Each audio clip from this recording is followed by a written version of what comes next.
Committee on Foreign Affairs will come to order. Ask everybody to rise and join me in reciting the Pledge of Allegiance. I pledge allegiance to the flag of the United States of America and to the republic for which it stands, one nation, under God, indivisible, with liberty and justice for all. Hoorah.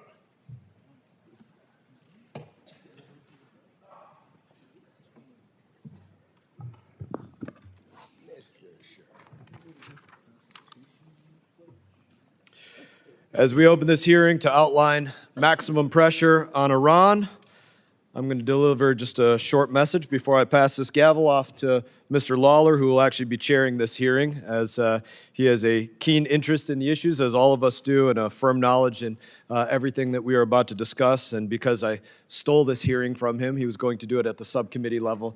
I thought it would only be right that he chair this committee, and so he will be doing that. But the message that I wish to deliver is this, and it's simply to Ayatollah Khamenei.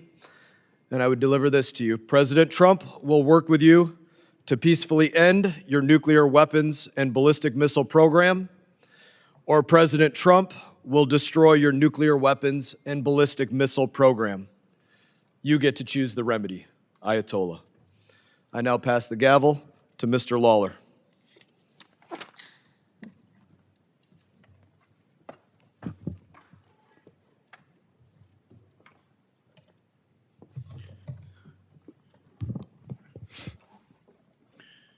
Thank you, Mr. Chairman. The purpose of this hearing is to explore policy options to effectively curtail Iran's illicit revenue streams and address the nexus with Iran's malign activities, particularly relating to its sponsorship of terror, proxies, and nuclear weapons program. I now recognize myself for an opening statement. Good afternoon, and again, thank you, Chairman Mast, for putting on this hearing, and to Ranking Member Meeks for presiding today. I also want to thank our witnesses for their expertise and their attention to this pressing matter. When President Trump left office over 4 years ago, the Iranian regime and its terror proxies were on their heels. The Trump administration's maximum pressure policy had devastated Iran's economy and denied the regime access to critical resources. Diplomatically, Iran was cornered and isolated like never before. The Abraham Accords saw Israel normalize relations with 3 Arab nations. It was a direct blow to Iran's influence and put the Middle East on a path towards unity against Tehran's aggression. Militarily, the message was unmistakable. The United States would not flinch. The decisive strike that took out Soleimani, Iran's mastermind of its terror proxies, crushed Iran's confidence and deterred provocations. By 2021, the Middle East stood on the brink of a new era of peace and stability. Iran was contained, its proxies weakened, and the region almost freed from the looming threat of Iranian terror. Enter Joe Biden. President Biden desperately tried to revive a dead nuclear deal with Iran. Even as the regime continued to expand its nuclear program in violation of its non-proliferation treaty, related obligations, the Biden administration pursued deals that would have provided the regime with sanctions relief while also allowing it to continue to expand its enrichment capabilities, including with support from Russia. And when the Biden administration came up short on a nuclear deal, it pursued a misguided $6 billion giveaway to Iran. And less than 2 months later, Hamas, with support from Iran, launched the heinous October 7th terrorist attack on Israel. Under the last administration, we occasionally heard tough language, but that was rarely backed up with concrete action. This lack of resolve emboldened Iran and its proxies, offering them a free hand to escalate attacks against the U.S. and its partners and allies with few, if any, consequences. Under the Biden administration, Iran, China, and Russia joined forces to form an unholy alliance aimed at destabilizing the free world.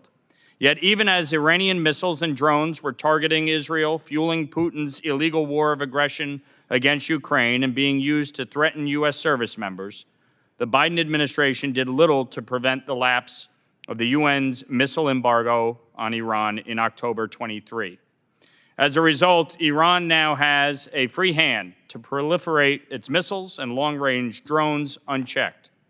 Joe Biden's foreign policy decisions in the Middle East were ill-conceived disorganized, and at times fatal, including for U.S. service members, as we tragically saw at Tower 22 in Jordan. And in the end, he left the world more volatile and less safe than he found it. It's clear that the Biden administration's blatant refusal to enforce sanctions against Iran contributed to instability across the region and the globe. Under his administration, we witnessed an unprecedented trade in illicit oil between Iran and China, opening a lifeline for the IRGC to fund its malign activities. And it didn't work. Appeasing terrorists does not work. And that is why I'm pleased that President Trump has since put U.S. policy towards Iran back on track, restoring the much-needed and most effective maximum pressure campaign. Since taking office just over 2 months ago, the Trump administration has made great strides to implement an aggressive and comprehensive Iran policy that restores much-needed deterrence. This is a welcome change from the days of hand-wringing we saw under President Biden, whose policy towards Iran was all carrots and no sticks. The strategy now is to execute the maximum pressure campaign and deny the regime every ounce of grace given to them by the Biden administration. As part of this strategy, we must clamp down on the Iranian oil trade. Last year, Iran made over $50 billion from its illicit oil trade, much of which is controlled by its Revolutionary Guard Corps. As part of the maximum pressure, we must fully enforce existing sanctions to stop this illicit oil trade, specifically cutting off Iran's oil trade with China, which accounts for roughly 90% of oil exports. We must also take all available steps to stop Iran from ever obtaining a nuclear weapon. A nuclear Iran is not an option, and the safety of the American people and everything we love is dependent on our success here. One way or another, Iran's nuclear ambitions are finished. And once Iran loses hope for nuclear capacity, and we've decimated their bank accounts, with the halt of the oil trade, they won't be able to fund terror proxies any longer. President Trump's support for Israel in the war against Iran-backed terror is absolute, and I hope to see other partners in the region step up their commitment to working with the U.S. and Israel to address this shared threat, to ensure Iran no longer threatens our security or that of the free world. As this hearing will demonstrate, there are a number of measures that can and should be taken, and I look forward to exploring that with our witnesses today and seeing the path forward. I now recognize Ranking Member Meeks for his opening remarks. Thank you, Mr. Lawler. I want to thank Chairman Mast for calling this timely hearing. And thank you to all of our witnesses for joining us this afternoon. There is strong bipartisan understanding on this committee regarding the threat posed by the government of Iran, the world's foremost state sponsor of terrorism, and how it threatens the United States, Israel, the broader Middle East, and the entire globe. And with our quality panel, I know we will leave this hearing better informed on various aspects of the Iranian threat, ranging from its illicit nuclear program to support of terrorist proxies. We are living in a dangerous time when it comes to Iran. Over the last year, we've seen Iranian proxies attempt to destroy Israel. Hundreds of ballistic missiles and drones launched by Iran threatened Israeli and Palestinians alike. The United States Armed Forces have been targeted in hundreds of Iranian-sponsored attacks. An Iranian proxy has crippled shipping through the Red Sea and directly targeted the U.S. Navy in international waters. Iranian drones are aiding Vladimir Putin in his illegal and brutal war on Ukraine. And China continues to purchase Iranian oil in the face of U.S. sanctions. We know, based upon public reports, though, that Iran is now closer than ever to having a nuclear weapons capability. Now, during the time of the JCPOA agreement, Iran was verifiably at least a year away from having enough highly enriched uranium for a single bomb. But as a result of the Trump administration, because he was the president before Biden, as a result of him abandoning that agreement, Iran is now only days away from having enough highly enriched uranium for many bombs. By every measure, we are less safe today because we left the JCPOA than we were while we were in that agreement. We are now reading press reports that Prime Minister Netanyahu is planning a potential military strike on Iranian nuclear infrastructure as soon as this month. And reporting indicates that Mr. Netanyahu is aggressively lobbying President Trump to support such a strike. A military strike on Iran is no easy task, not a sure thing, and comes with significant risk of escalating into a destructive regional conflict. It is unlikely to deter Iran's nuclear weapons aspirations for a significant period of time and could have an enormous impact on regional security, as well as the United States and global economies. And you may have noticed that the U.S. economy is already facing troubling volatility as a result of the president's reckless threats of tariffs. Rattling energy markets, disturbing trade routes, and unleashing additional regional instability is not something to be taken lightly. So no military solution will permanently deny Iran the bomb, nor will it usher in a democratic Iranian government. That's pure fantasy. Like most observers of Iran, I'm acutely certain both the Iranian and American people would be better served by Iranian leadership who respect human rights at home and peace abroad. And I hope we can protect foreign assistance efforts that support the Iranian people from further arbitrary cuts. We know Iranians do not broadly support their corrupt, theocratic government that abuses women and minorities and wastes Iran's financial resources supporting terrorists that undermine their own security and bring to no benefit and of no benefit to the Iranian people. Despite all these serious challenges, solutions are not impossible. I will always argue that diplomacy must always be kept on the table alongside credible threats. Diplomacy may not solve all of our challenges with Iran, but direct engagement with Iran has proven successful in lowering tensions and addressing the nuclear program, the main issue of concern. President Trump was right to send a letter to Iranian leaders opening the door to diplomatic engagement. We must encourage this effort and utilize all means of American power to address Iranian threats and to do so in lockstep with our allies. We should be involving our allies and bringing them in closer for this effort, not push them away. We have three excellent witnesses with us today to help think through the challenges before us.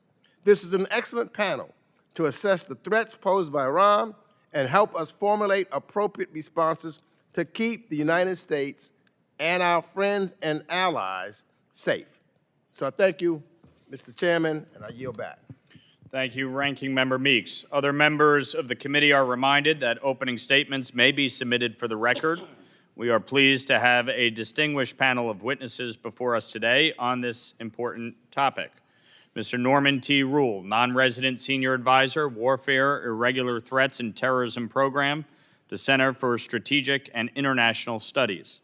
Ms. Claire Jungman, Chief of Staff, United Against Nuclear Iran, and Ms. Dana Stroul, Director of Research and Shelly and Michael Kassen, Senior Fellow, the Washington Institute for Near East Policy. This committee recognizes the importance of the issues before us and is grateful to have you here to speak with us today. Your full statements will be made part of the record, and I'll ask each of you to keep your spoken remarks to 5 minutes in order to allow more time for member questions. I now recognize Mr. Roule for his opening statement. Chair Lawler, Ranking Member Meeks, and distinguished members of the committee, thank you for the opportunity to appear today. I will make brief comments and, with your concurrence, submit a statement for the record. For over 2 decades, Iran has used its nuclear program and regional militias as its primary tools of power projection. Tehran's role in the deaths of hundreds of Americans and tens of thousands of citizens in the Middle East is routinely acknowledged. Iran's missiles and drones kill Ukrainians and threaten global shipping in the Red Sea. But it has evaded meaningful consequences, in part due to Western concerns that it would respond to significant retaliation by undertaking the final steps to acquire a nuclear weapon. These aggressive policies gradually have become entwined as Iran's malign sword and shield of its foreign policy. Recent seismic changes in the region give us an unprecedented opportunity to deal with these challenges. Despite the intelligence community's assessment that Iran is not undertaking nuclear weaponization, recent reports by the International Atomic Energy Agency are alarming. Tehran has built a nuclear program which has no justifiable civilian purpose. Iran now appears capable of producing its first quantity of 90% enriched uranium, sufficient for one nuclear weapon, in about a week. Tehran's current stockpile of 60% enriched uranium is sufficient for about 7 nuclear weapons. Assuming use of Iran's entire stock of enriched uranium and centrifuge capacity, some experts believe Iran could produce fissile material sufficient for approximately 10 nuclear weapons in a month. Let those numbers sink in. Tehran has also increased the number and sophistication of its centrifuge cascades, allowing for rapid weaponization when it so chooses. Iran routinely hampers IAEA efforts to verify its nuclear program, which, absent solid intelligence, reduces confidence in detecting any diversion of nuclear material or equipment to any possible covert weapons program. In short, Iran looks like a country building a nuclear weapons program, albeit one yet to make the final steps required, because it either fears discovery and the subsequent military consequences, or believes its current approach offers diplomatic advantages beyond those found in possession of an actual nuclear weapon. Its long-range ballistic missile program appears to be following a similar path. Turning to Tehran's proxy network, Israeli and ongoing U.S. military actions have severely weakened its proxies in Lebanon, Gaza, Syria, and Yemen, but these groups survive along with its other partners in the region. The Islamic Revolutionary Guard Corps Quds Force aims to revive these groups, including in the Red Sea region, where its strategy involves securing naval access via Sudan, where it likely hopes to establish weapons transshipment and militant training centers in East Africa to threaten the Arabian Peninsula, Israel, and the Eastern Mediterranean. Iran's proxy operations remain vulnerable, however, to pressure on their logistics, finances, and personnel. Diplomatic and economic sanctions are important, although Europe's actions here have been insufficient. The U.S. needs to make it clear to Iran that if the Quds Force operates as a terrorist organization, its personnel and logistics will be targeted accordingly, including by our military assets. Yemen presents an opportunity to demonstrate this decision. Tehran recognizes its unprecedented vulnerability to external military threats, particularly after Israel's October 2024 strikes demonstrated the ineffectiveness of their air defenses. The Israeli strikes and Iran's failed counterattacks also showed the potency of U.S. military technology and our regional partnerships. Domestically, Iran faces severe economic and political challenges which exceed its policy capabilities. Millions of Iranians have fallen into poverty in recent years. Inflation hovers at 35%. The return of maximum pressure sanctions campaign has accelerated the collapse of Iran's currency against the dollar. The regime now appears to resemble like the late Soviet Union, holding power through coercion and stale ideology. Between 2002 and 2003, and then between 2013 and 2014, Iran navigated similar Western military threats, regional instability, and domestic discontent by blending belligerent rhetoric with lengthy diplomatic talks designed to soften sanctions. Tehran avoided actions which could have sparked a conventional war with the U.S. This strategy led to the 2015 Joint Comprehensive Plan of Action. This deal committed Tehran to potentially reversible nuclear concessions in exchange for long-term or permanent sanctions relief that it used to sustain the regime and resource its regional militias and missile program. We and our partners must use this period to foster a debate that leads to the abandonment of regional adventurism and a pursuit of a nuclear weapon. Thank you for your attention. I look forward to your comments and questions.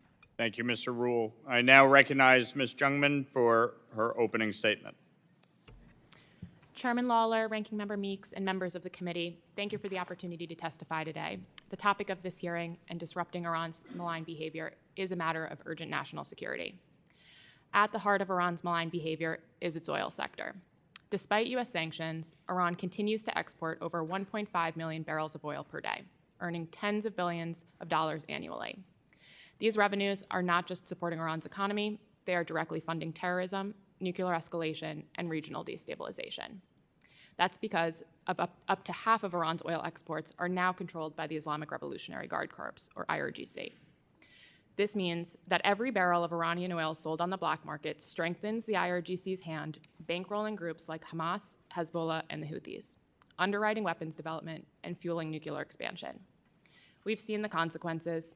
Iran-backed militants have launched attacks across the region, emboldened by the financial cushion that oil exports have provided. New enforcement actions in late 2024, including designations on nearly 50 tankers and sanctions on Chinese refiners, have started to make an impact. Iran's oil exports have dipped, and its access to hard currency is beginning to tighten. But this campaign must continue and expand. The goal should be to drive Iran's oil revenues as close to zero as possible, cutting off the financial oxygen that allows the regime to operate abroad and repress at home. Beyond oil, Iran is increasingly turning to other illicit revenue streams: crypto mining and laundering, shadow banking networks, dollar smuggling from Iraq, and barter trade with Russia and Syria. These activities are harder to track, but deeply dangerous. In total, we estimate Iran has generated over $100 billion in oil revenue since 2021, and additional billions through crypto and smuggling networks.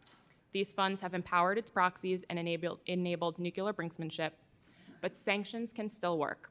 When properly enforced, they limit Iran's budget, disrupt its ability to pay militias, and increase the costs of escalation. To that end, I offer a few recommendations.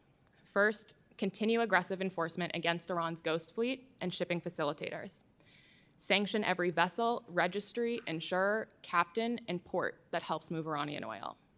Second, target foreign enablers, especially in China and Malaysia, who knowingly buy or store Iranian crude.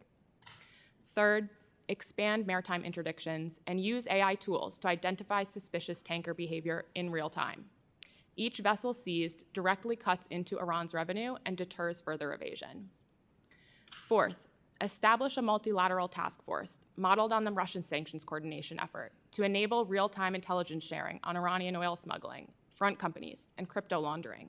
Unified action will help close off evasion pathways faster and more effectively. Fifth, strengthen crypto enforcement by tracing wallets linked to Iran and sanctioning mining operations. And finally, Congress should ensure that secondary sanctions remain a powerful deterrent, holding accountable any foreign entity that transacts with the IRGC or its proxies. In closing, the United States must send a clear message. Iran cannot continue to fund terrorism, threaten its neighbors, and defy nuclear commitments without consequences. We must remain united, vigilant, and unyielding in our pursuit of financial pressure, because cutting off the money is our best tool to constrain Iran's most dangerous activities. Thank you. Thank you, Ms. Jungman. I now recognize Ms. Stroul for her opening statement. Chairman Lawler, Ranking Member Meeks, and distinguished members of the committee, thank you for the opportunity to testify today. Let me associate myself with Mr. Roule. The Iranian regime is on its back foot.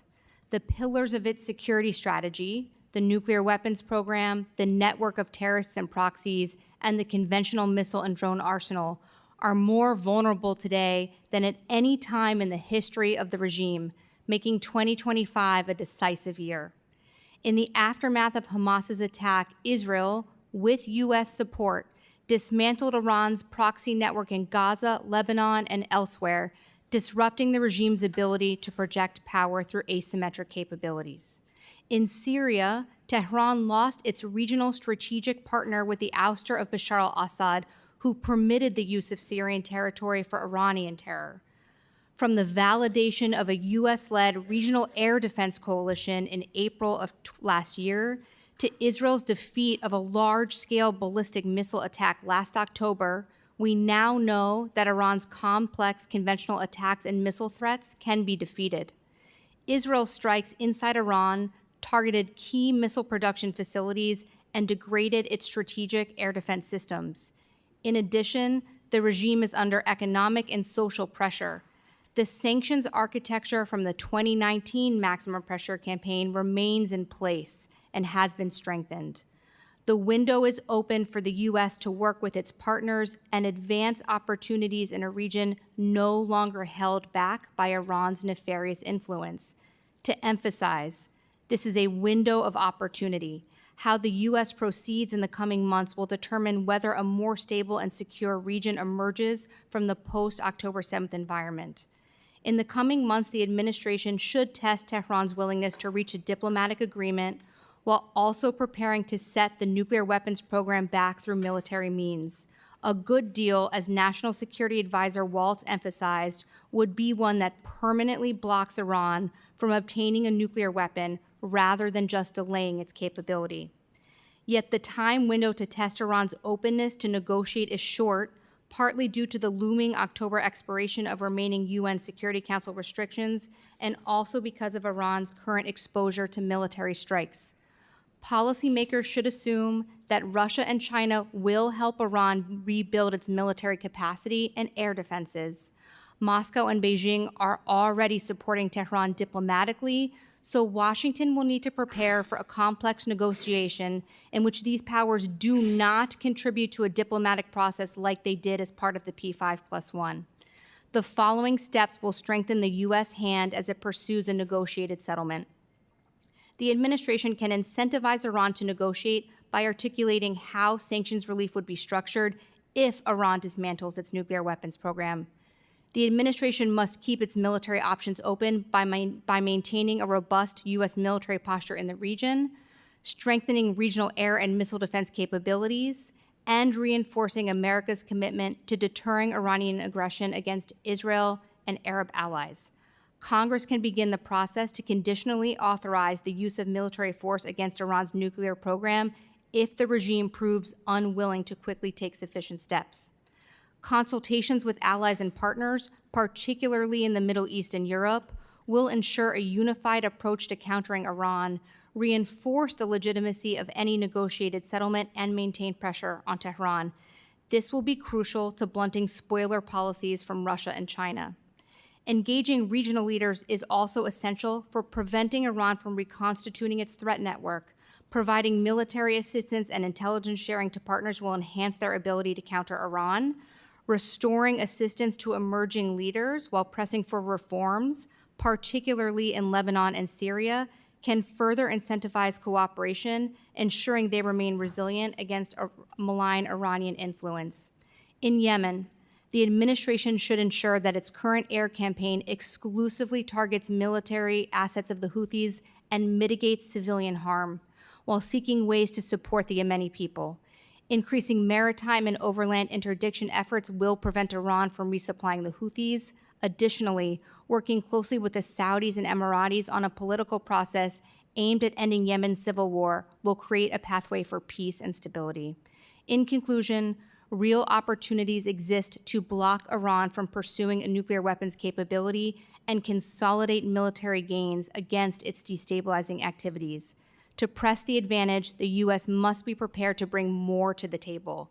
Military force and sanctions are critical elements of strategy, but insufficient on their own.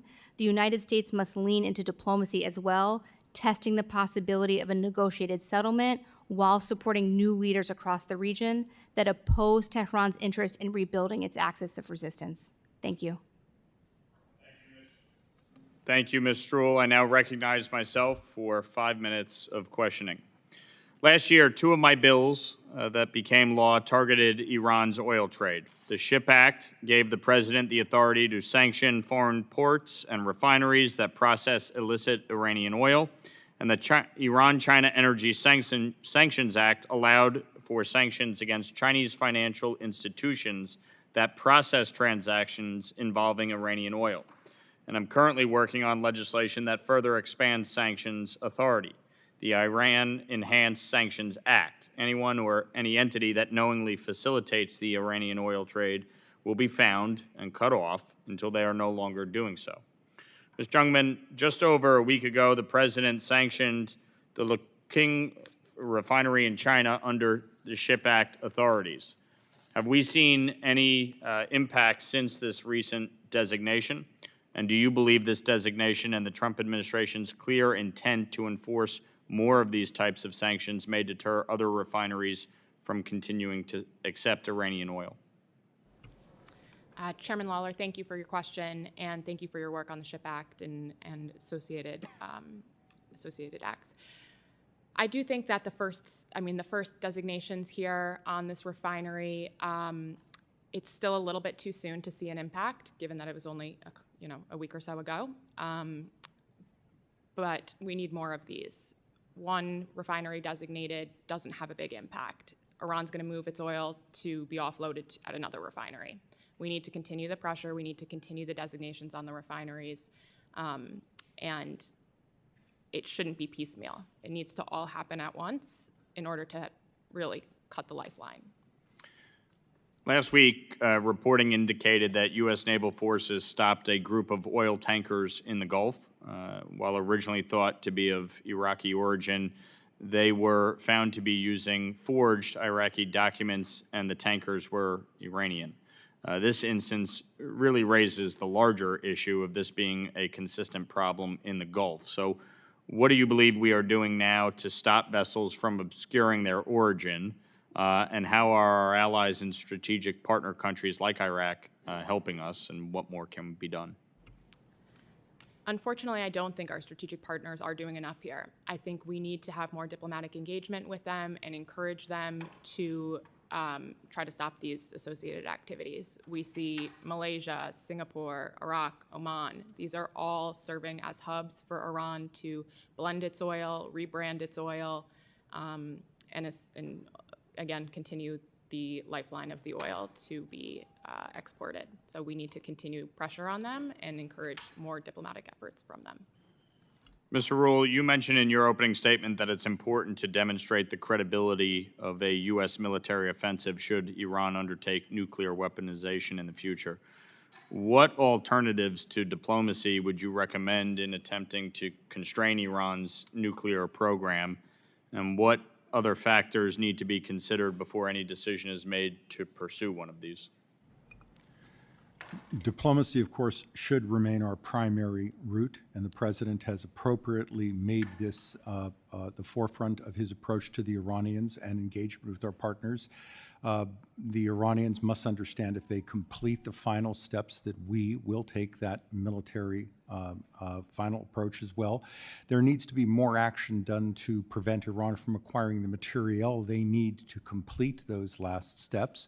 And we need to make sure that our partners who are providing that equipment, the Chinese, maybe Europeans, shipping lines, are punished severely as they move that material.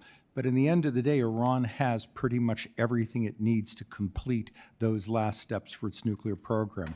Unfortunately, the can has been kicked down the road for many years, and we're at the end of the road. So it's up to the Iranians to take those last steps, and they either come to a deal where they must face nuclear reaction, response, military response. So given that the can has been kicked down the road, what factors, in your estimation, need to be considered before any decision is made to pursue a non-diplomatic response? The location of the nuclear material. The IAEA has lost track of some aspects of Iran's program because Iran no longer provides full access to its production of centrifuge equipment. We need to make sure we understand exactly where all Iran's sites are located so that Iran simply doesn't reproduce its program in an alternative facility. And in the end, even if there is a military strike, sir, we've got to make sure the Iranians understand that our intent in the long term is to prevent reconstruction, or simply we're going to be going in and repeating the process. So it's got to be an international approach that says, with the U.S. and its partners, we are not going to tolerate Iran building a nuclear weapon. Thank you. I now recognize Ranking Member Meeks for 5 minutes. Thank you. Ms. Stroul, let me just go to you first. Thank you for your service to our country. You know, I said in my opening remarks that there's more to be done to try to bring Iran and the U.S. To the table to negotiate the core issues of concern here, which is Iran's nuclear program, because of that tough environment. But I also believe that, you know, when I look at it thus far, Iran's response has been that they reject direct talks with the United States, but has left the door open to multilateral diplomacy. And what was important for me at the time of negotiating the JCPOA was that it was a multilateral agreement. There was things that were going on and negotiated that our allies wanted. That's how we got the agreement, because we figured it wouldn't be just us by ourselves. So as Mr. Roule just said, getting them in so that we could box Iran in, because it's not just the United States, it's the United States and our allies, well, which I think is important. And then also, I think some credibility has been gone from the United States when we unilaterally pulled out and the other allies stayed in and wanted to work something together. So there's a lack of trust that then develops, you know, in that regards on both sides. So how do you think we could build some confidence with our adversary, Iran, so that we can begin negotiations? And how do we bring back a diplomatic track with our allies? So we're not by ourselves. I think Mr. Roule just talked about how significant and important that is. How do you think that we can do that? Thank you so much for this question. I couldn't agree with you more that we have seen in the past, Iran has been willing to negotiate when it feels diplomatic isolation coupled with economic pressure and the threat of military force. Right now, we have tremendous sanctions pressure, and I believe there is a credible threat of military force on the table, and there is a unilateral offer to negotiate from President Trump, but what is missing is this multilateral element. So first of all, there is an eagerness in some of our previous partners from the P5+1, specifically in Europe, to begin coordinating with Washington as soon as possible ahead of this deadline in October later this year, when the remaining restrictions on Iran's nuclear program expire. Our European allies, and they are still our allies, are very interested in aligning with us in order to have a unified front approaching Iran. Secondly, we have been using and relying on partners in the Middle East to pass messages to Iran and receive messages from Iran, and I think that's very important. But our partners in the Middle East also need to have confidence that if the Iranians lash out and threaten them or use military force against them, like we saw in the 2015 Abqaiq situation, that Washington is going to have their back and be willing to put security guarantees on the table and support their defense, just as the United States has done for Israel in supporting its defense. So one is clarifying our commitment to our partners' defense. Two is making a meaningful and genuine effort to include them and consult with them on these talks. That will also strengthen any negotiation on the other side. Thank you. And I address this to you again, Ms. Stroul and Mr. Roule. You know, hopefully we'll have time to hit both of you. You know, could you maybe tell us about the challenges that it would be in setting back the Iranian nuclear program militarily? You know, what would there be any challenges? Are there challenges there? Mr. Roule, Ms. Stroul? I'll try to do 20 seconds and hand it over to Mr. Roule. So the greatest challenge is that you cannot bomb away knowledge. Iran has mastered the cycle of nuclear fuel enrichment, and we know, based on intelligence community reporting in an unclassified manner, that they are undertaking the activities to position themselves to go across the threshold and weaponize should the Supreme Leader make the decision to do so. So we are at a perilous moment.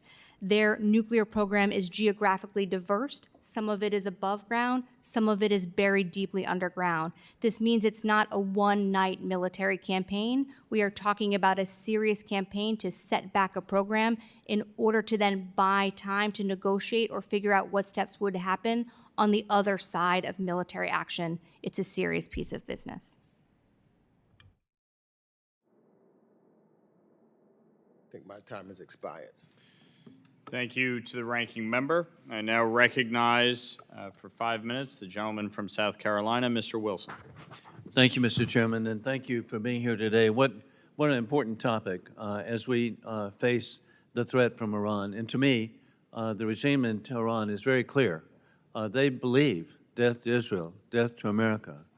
They believe that by developing a nuclear capability that would be as essential to Israel, it'd be as essential to the United States, particularly as they develop an ICBM capability, which can only have one purpose, and that is to deliver a nuclear attack on the American people. And so over and over again, I'm so grateful for the leadership of Donald Trump to let the dictatorship in Tehran know that they should not develop a nuclear capability and a nuclear bomb, and it should not be developed.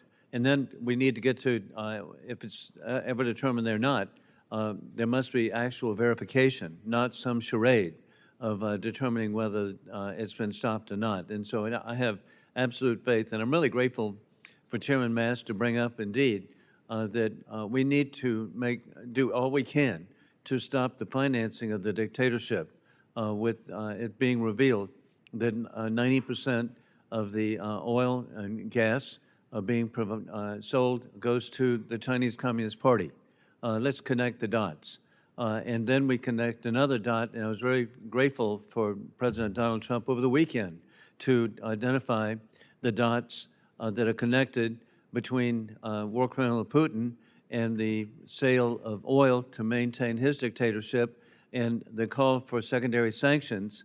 These would be secondary sanctions that would be against allies, not against, but working with allies of the United States, that they should be part of sanctions. So over and over again, we're in a situation as we face the malign influence, the topic today, we have a circumstance that's so clear to me, and that is that we're involved in a war we did not choose, and that is dictators with rule of gun invading democracies with rule of law.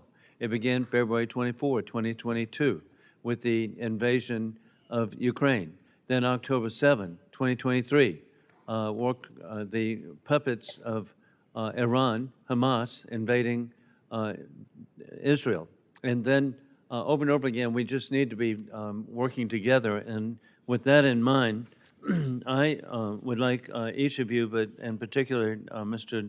Roule, the issue of sanctions. What more sanctions can we have? And I want you to know that, that many of my colleagues here, that we've introduced a number of bills today. The Maximum Support Act, bipartisan with Congressman Jimmy Panetta. We also have the Free Iraq from Iran Act. I had two of my sons serve in Iraq to liberate Iraq. We didn't mean for it to be liberated for Iran to come in with militias to control the country. And so that needs to be achieved. And then I'm really grateful that we've got legislation pending, and I need people really smart like Congressman Huizenga to be part of this, and that is the address the network of Hezbollah here in the Western Hemisphere, working with drug cartels. With all of that, what can we do in terms of sanctions to help the people of Iran, not the dictatorship?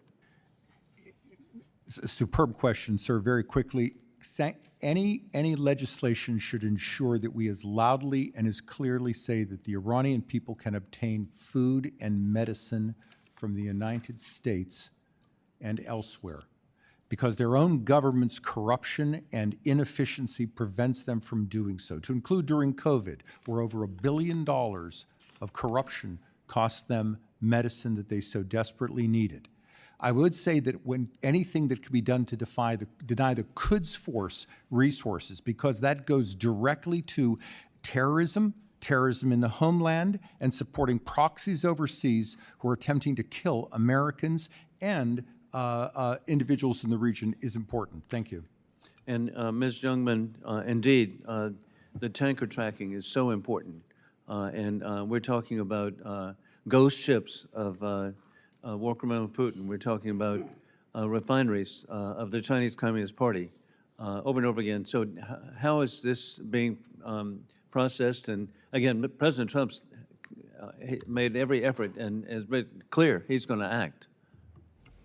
Thank you for the question. I think it's important to remember that the revenue Iran accumulates from its oil sales is not revenue going back to the people of Iran. This revenue is going into the regime's pockets.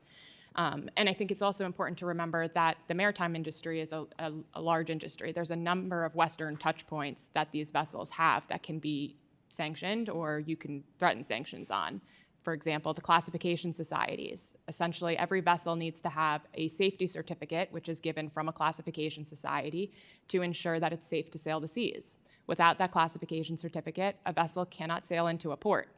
We have yet to see any sanctions on these classification societies, flag registries as well, and insurance companies.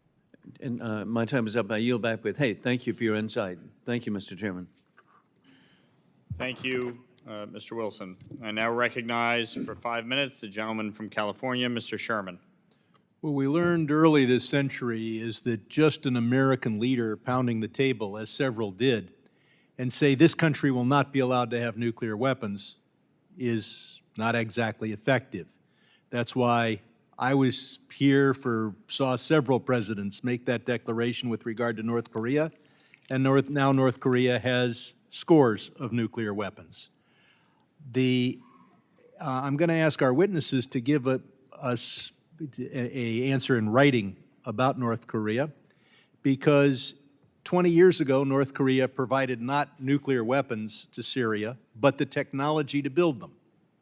The reason for that is North Korea didn't have a surplus of nuclear weapons at the time, didn't want to give up their nuclear weapons, but they're happy to have Syria have nuclear weapons and to make some money off of it. So I'd like each of our witnesses for the record to detail ideas on what we do to prevent Iran from buying a nuclear weapon from North Korea, which today does not have a surplus of money and does have a surplus of nuclear weapons. And in particular, I'd like you to address what steps we could take to force China to agree, at least privately, that no plane would be allowed to go directly from North Korea to Iran without stopping for inspection. I might add that I discussed this with President Obama in the Oval Office long ago and was unable to, and while he pointed out to me that we intercept certain ships leaving North Korea, he was unwilling to take action to prevent direct plane flights. At least he didn't think it was a good idea at the time.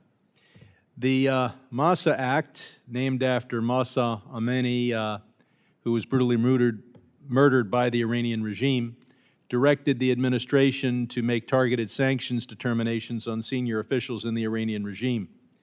Ms. Stroul, what can the administration do to better utilize those authorities and go after particular individuals responsible for human rights deprivations in Iran? Well, thank you for that question, Congressman. The administration should certainly make use of the authorities granted to it by Congress in the Masa Act and continue to shine a light and impose. Any particular individuals you'd want to name today? I don't have particular individuals. I don't know. Add them for the record, and I'll ask our other witnesses to do that. But I'll point out, our other witnesses have pointed out that you can't bomb knowledge away, that even an agreement with Iran is valid only so long as they adhere to it. Nothing will permanently prevent the Islamic Republic of Iran from having a nuclear weapon except the permanent end to the Islamic Republic of Iran and the creation of a truly democratic Iranian government. I am therefore shocked that the administration has eliminated all the democracy and civil society programs at Iran, all of our support for grassroots political movements, all of our support for independent media. Now, I know that USAID spent a few tens of thousands of dollars doing stupid things that don't reflect American values and certainly don't reflect our strategic needs. But we saw just yesterday the Chinese were rescuing people in Myanmar, and we did not have the capacity to save a single life in Myanmar. We sent some people recently, long after I think all the survivors would have been deceased, to go scout out the situation. That's what happens when you lose USAID. Ms. Stroul, I'd like you to focus just on the Trump years, 2017 to 2021. During those 4 years, did Iran increase its missile capacity? Yes or no? Yes. During those 4 years, did Iran expand its stockpile of enriched uranium? Yes. During those years, did Iran increase its capacity to refine uranium through banks of centrifuges? Yes. So, well, I hope that Trump 2.0 works better. I would also, Ms. Jungman, you brought the importance of cryptocurrency. I'd point out that our sanctions that got us in 2015 were pretty much based on our power to control international currency, because it was all dollars. The crypto enthusiasts and the leaders in that industry have said they want to take that away from the United States because they think it's illegitimate for America to have that power. Do you think that we should give up the power that we get from having the dollar being the world's reserve currency? No, I don't think we should give up that power, but I do think that there needs to be stronger regulations and monitoring of what's being done on the crypto. Yeah, my time has expired. Yeah. Thank you, Mr. Chairman. I now recognize the gentleman from New Jersey, Mr. Smith, for 5 minutes. Thank you very much, Mr. Chairman. Let me just ask two basic questions. You know, despite presenting itself as a U.S. partner, Azerbaijan under Aliyev, and I've met with him twice in Baku and raised human rights issues with him. And recently, obviously, he committed genocide against the people of Nagorno-Karabakh.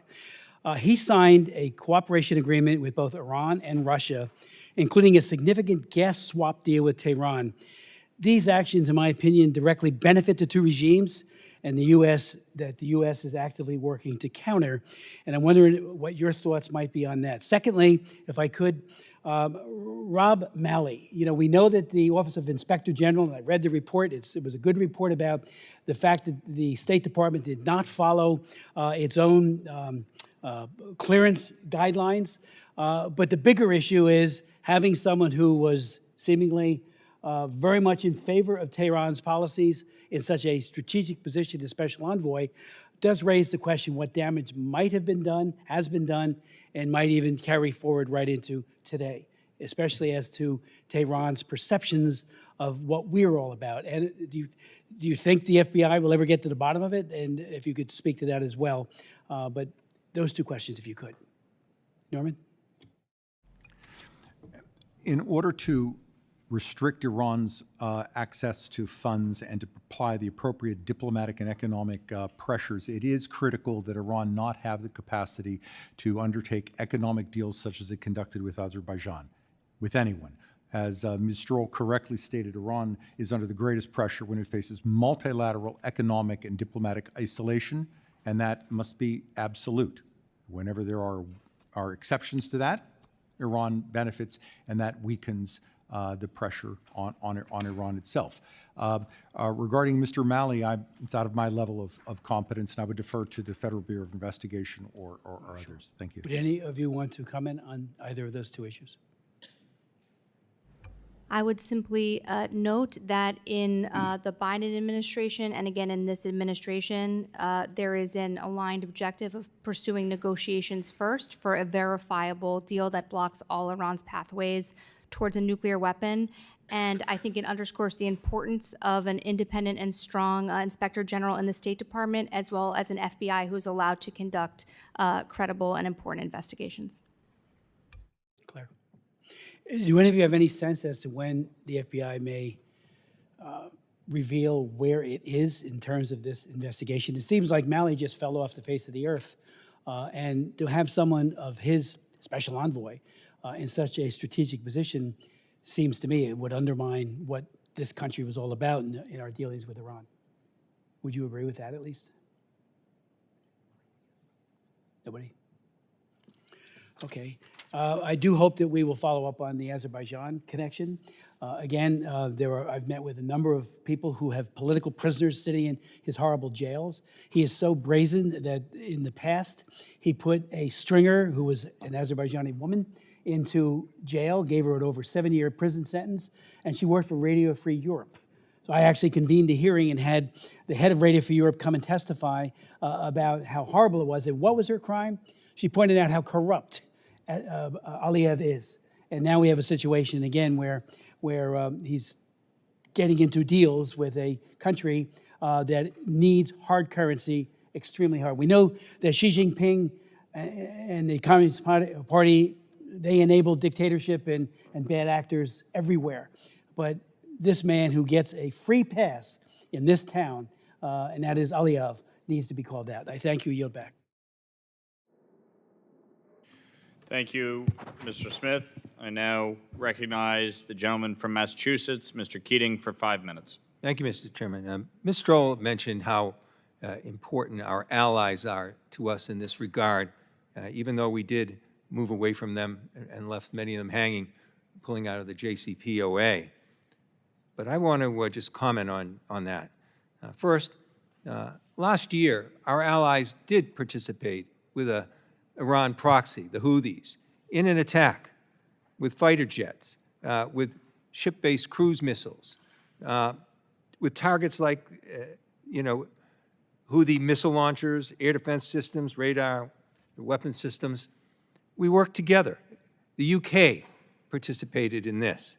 Canada participated in this. Australia and the Netherlands participated in this. Well, what's happened to our allies now with the Trump administration's latest actions and talks? Deliberately irritating, and this really takes a great deal of effort, our allies, Canada, wanting to make that the 51st state, and bullying them with tariffs without negotiating the way you would with an ally. How does Canada respond? Well, Canada responded just last month with a $4.2 billion investment in cutting-edge radar with Australia, despite our geographic location in the Western Hemisphere, with Australia. And they're partaking with other European countries right now in alternative military buildup, discrete from the United States, because of these actions. Denmark is part of NATO. And how are they reacting when they say they will take Greenland by force if necessary? Portugal, a NATO country, and other NATO countries, they're reconsidering buying F-35s because their fear of the U.S. control over the parts and software. These are our allies. These are people that are instrumental to our success worldwide, but also in the Middle East. And let's talk about the leaked Signal chat that was there. Our vice president saying, "I just hate bailing out Europe again." And what about our Secretary of Defense saying, "I fully share your loathing of European freeloading. It's pathetic." And what about Stephen Miller in that chat? They had a lot to say. And our allies were listening. He said, "We have to make it clear to Egypt and Europe what we expect in return. We also need to figure out how to enforce that requirement. If they don't remunerate, then what? If the U.S. successfully restores freedom of navigation at a great cost, there needs to be further economic gain extracted from them in return." That's the Signal chat. Those are the other actions, and I could go on. How can we really expect our allies to trust us on such an important issue as Iran and dealing with their malign influence throughout the Middle East if this is what they're getting in return? And we've already seen, as I've shown, some actions on their part where they're moving away from us because they can't trust us. Mr. Roule, are we weaker without our allies side by side with us? Thank you for that question. Certainly one of the core elements of American strength and its ability to accomplish its national security interests has been our unmatched network of allies and partners across multiple theaters. Any objective that we want to make the American people safer and our country safer is better done in coordination with allies and partners. Part of the reason we need to put in effort to align diplomatically, share burdens and resources up front, is because there may be a time when we ask our allies and partners to do something that is not easy or inconvenient. Like they did it after 9/11 in joining with us. Absolutely, Under Article sir. 5. Absolutely, sir. So as we think through all of our different objectives in the Middle East, we have seen our European allies stand up as well as our partners in the Middle East. The Air Defense Coalition last April was a good example. France's leadership in Lebanon is another example. The European coordination in Syria is another example, and absolutely the both defensive presence in the Red Sea to defend against Houthi attacks and the offensive military strikes over the past year are great examples of our allies and partners putting skin in the game. Thank you. I yield back. Thank you, Mr. Keating. I now recognize for 5 minutes the gentleman from Pennsylvania, Mr. Perry. Thank you, Mr. Chairman. Ladies and gentlemen, appreciate your time here today. Why don't we just get real about this conversation for once? Iran is a country that is run by a criminal terrorist regime. That's what Iran is. We're talking about having negotiations with them and so on and so forth. I guess we've got to. But North Korea is a criminal, essentially terrorist regime. When you look at what it does to its own citizens, it doesn't because it can't afford to export its terrorism, but Iran does and has continued to do so. And even with the fact notwithstanding that 80% of Hezbollah's drones and missiles have been taken out, Assad's regime is gone, Tehran's missile factories have been devastated, the Houthis are finally under some real fire. Iran still exists. And we're talking like there's some, well, let me ask you, you guys are the experts. Mr. Roule, is Iran going to give up its nuclear program? Have they ever shown any interest whatsoever? But before you answer that question, is there any question in anybody's mind on the panel that their nuclear program is specifically for weapons utilization? It's a weapons program. It's not for power or medical research. It's for aggressive military action. Is there any question about that? Is there any dissension from that? Frankly, sir, the question is I think the best way of putting is Iran has a civilian nuclear program and has kept open the option for a military. Why did they need to enrich so much for a civilian program? Not only do they not need to enrich, it's a great question. They are now focusing the enrichment aspect of their entire nuclear program on non-civilian enrichment. So they need to enrich between 3 and 5%. It's a weapons program. For civilian, they're enriching at 60%, which is only military grade. In essence, they're shaping their entire civilian nuclear program to make it look as if they're aiming for a military program. It has no civilian use, this array, this architecture they're creating. That doesn't mean they've decided to make a bomb, and we've heard the DNI, Gabbard say they're not doing this, but facts are facts in that regard. Maybe I should have added they are a lying criminal terrorist regime. Right? They lie about things. They use diplomacy to their advantage because the rest of the, to the point of the JCPOA, the rest of the world, our allies, followed President Obama, who didn't want to see a nuclear Iran during his term, but didn't mind seeing one 15 years later when he was no longer the president. It didn't stop their nuclear production, their military nuclear capability. It just delayed it. That's all it did. Nobody here wants to acknowledge it. But to my other point, have they ever shown any interest whatsoever in getting rid of this nuclear program, for whatever way you want to describe it?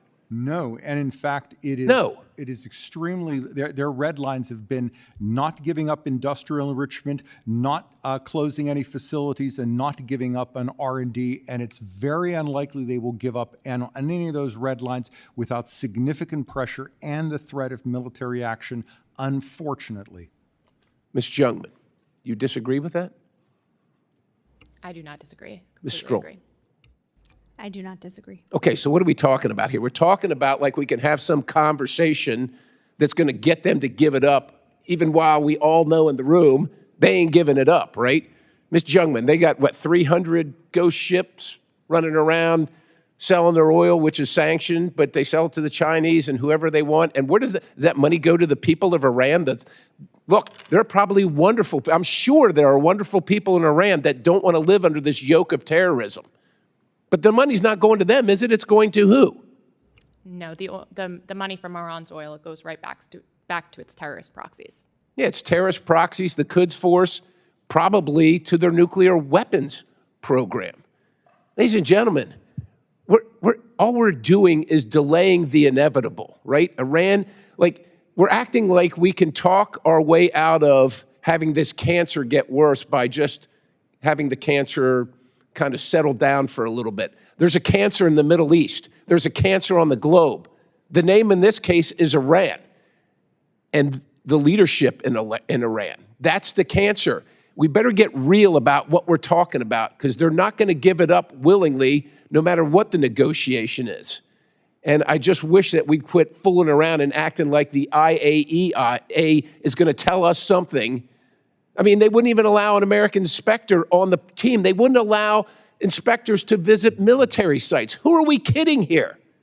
I'm sorry, I didn't have any questions before I yield. Thank you, Mr. Perry. I now recognize for 5 minutes the gentleman from Texas, Mr. Castro. Thank you, Chairman. Thank you all for your testimony today. Ms. Stroul, in your testimony, you recommend that the Congress, quote, strengthen the administration's hand by beginning the process to conditionally authorize the use of military force against Iran's nuclear program if the regime proves unwilling to take sufficient steps to ensure that it will not acquire nuclear weapons. And I guess that recommendation gives me some concern based on history. This was the same argument made to justify voting for the Iraq War in 2002. In debates in the Congress, they argued that a show of resolve by Congress by preemptively authorizing the use of military force against Iraq would strengthen the Bush administration's hand in negotiations and force Saddam Hussein to come to the table. What ensued with the Iraq War was one of the biggest mistakes that our country has made in decades. And I don't think any of us, or most of us at least, want to repeat that same mistake. And I'm concerned with everything going on now that we could with Iran. The American people are not looking to get into another protracted war in the Middle East. I think most folks would agree with that. I'm also skeptical that the votes are there for such a war. Skeptical that the votes are there. In February 2020, bipartisan majorities in the House and Senate voted to end hostilities with Iran after the strike on Soleimani. During the congressional debates on the repeal of the 2002 Iraq AUMF, some Republicans attempted to ensure that the law could still be used to strike Iranian-backed proxies. In response, a bipartisan majority in the Senate, including with the crucial support of now Vice President J.D. Vance, voted 60-36 to stop those efforts. And so my question is, would you say that we should strengthen the administration's negotiating hand by preemptively authorizing the use of military force against Iran? Do you trust Donald Trump and his administration with that responsibility at this time? Thank you so much for this question, and I think it's a very important point. So the words I chose were begin the process to conditionally authorize, and I think those two clauses are important in the point I'm making. One is begin the process.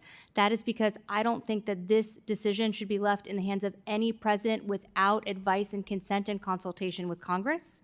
And conditionally, because I'm not recommending preemptive authorization, I am recommending that by members of Congress having debate about the conditions and circumstances under which it would approve use of military force, it will send a signal of bipartisan consensus and commitment that that credible military option remains on the table should negotiations fail. And I want to be very clear that my recommendation associated with Mr. Roule is that we should pursue negotiations first, because no military action will eliminate the knowledge and the entire program overnight.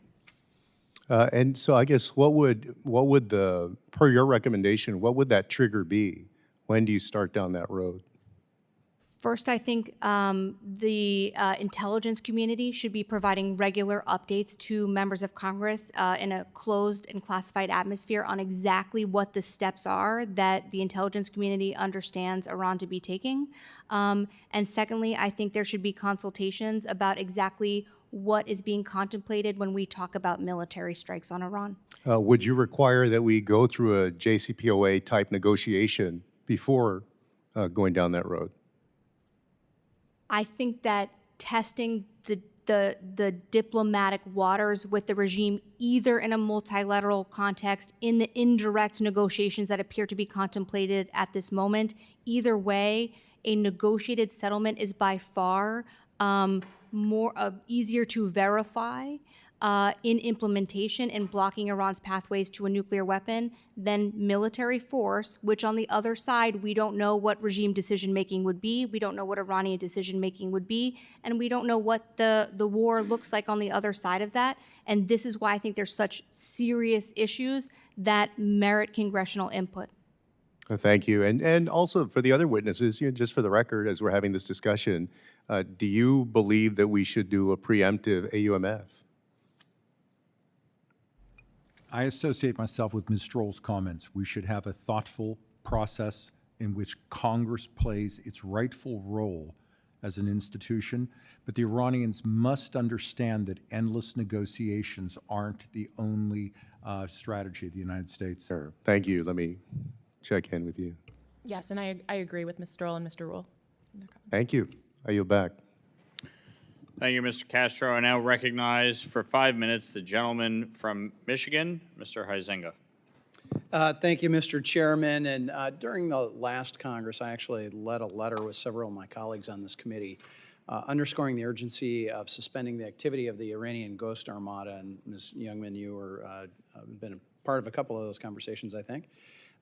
Dispatched from Iran, these vehicles ferry illicit oil and petroleum products to bolster the human rights abuses and terrorist acts perpetrated by the Iranian regime. It's their funding source.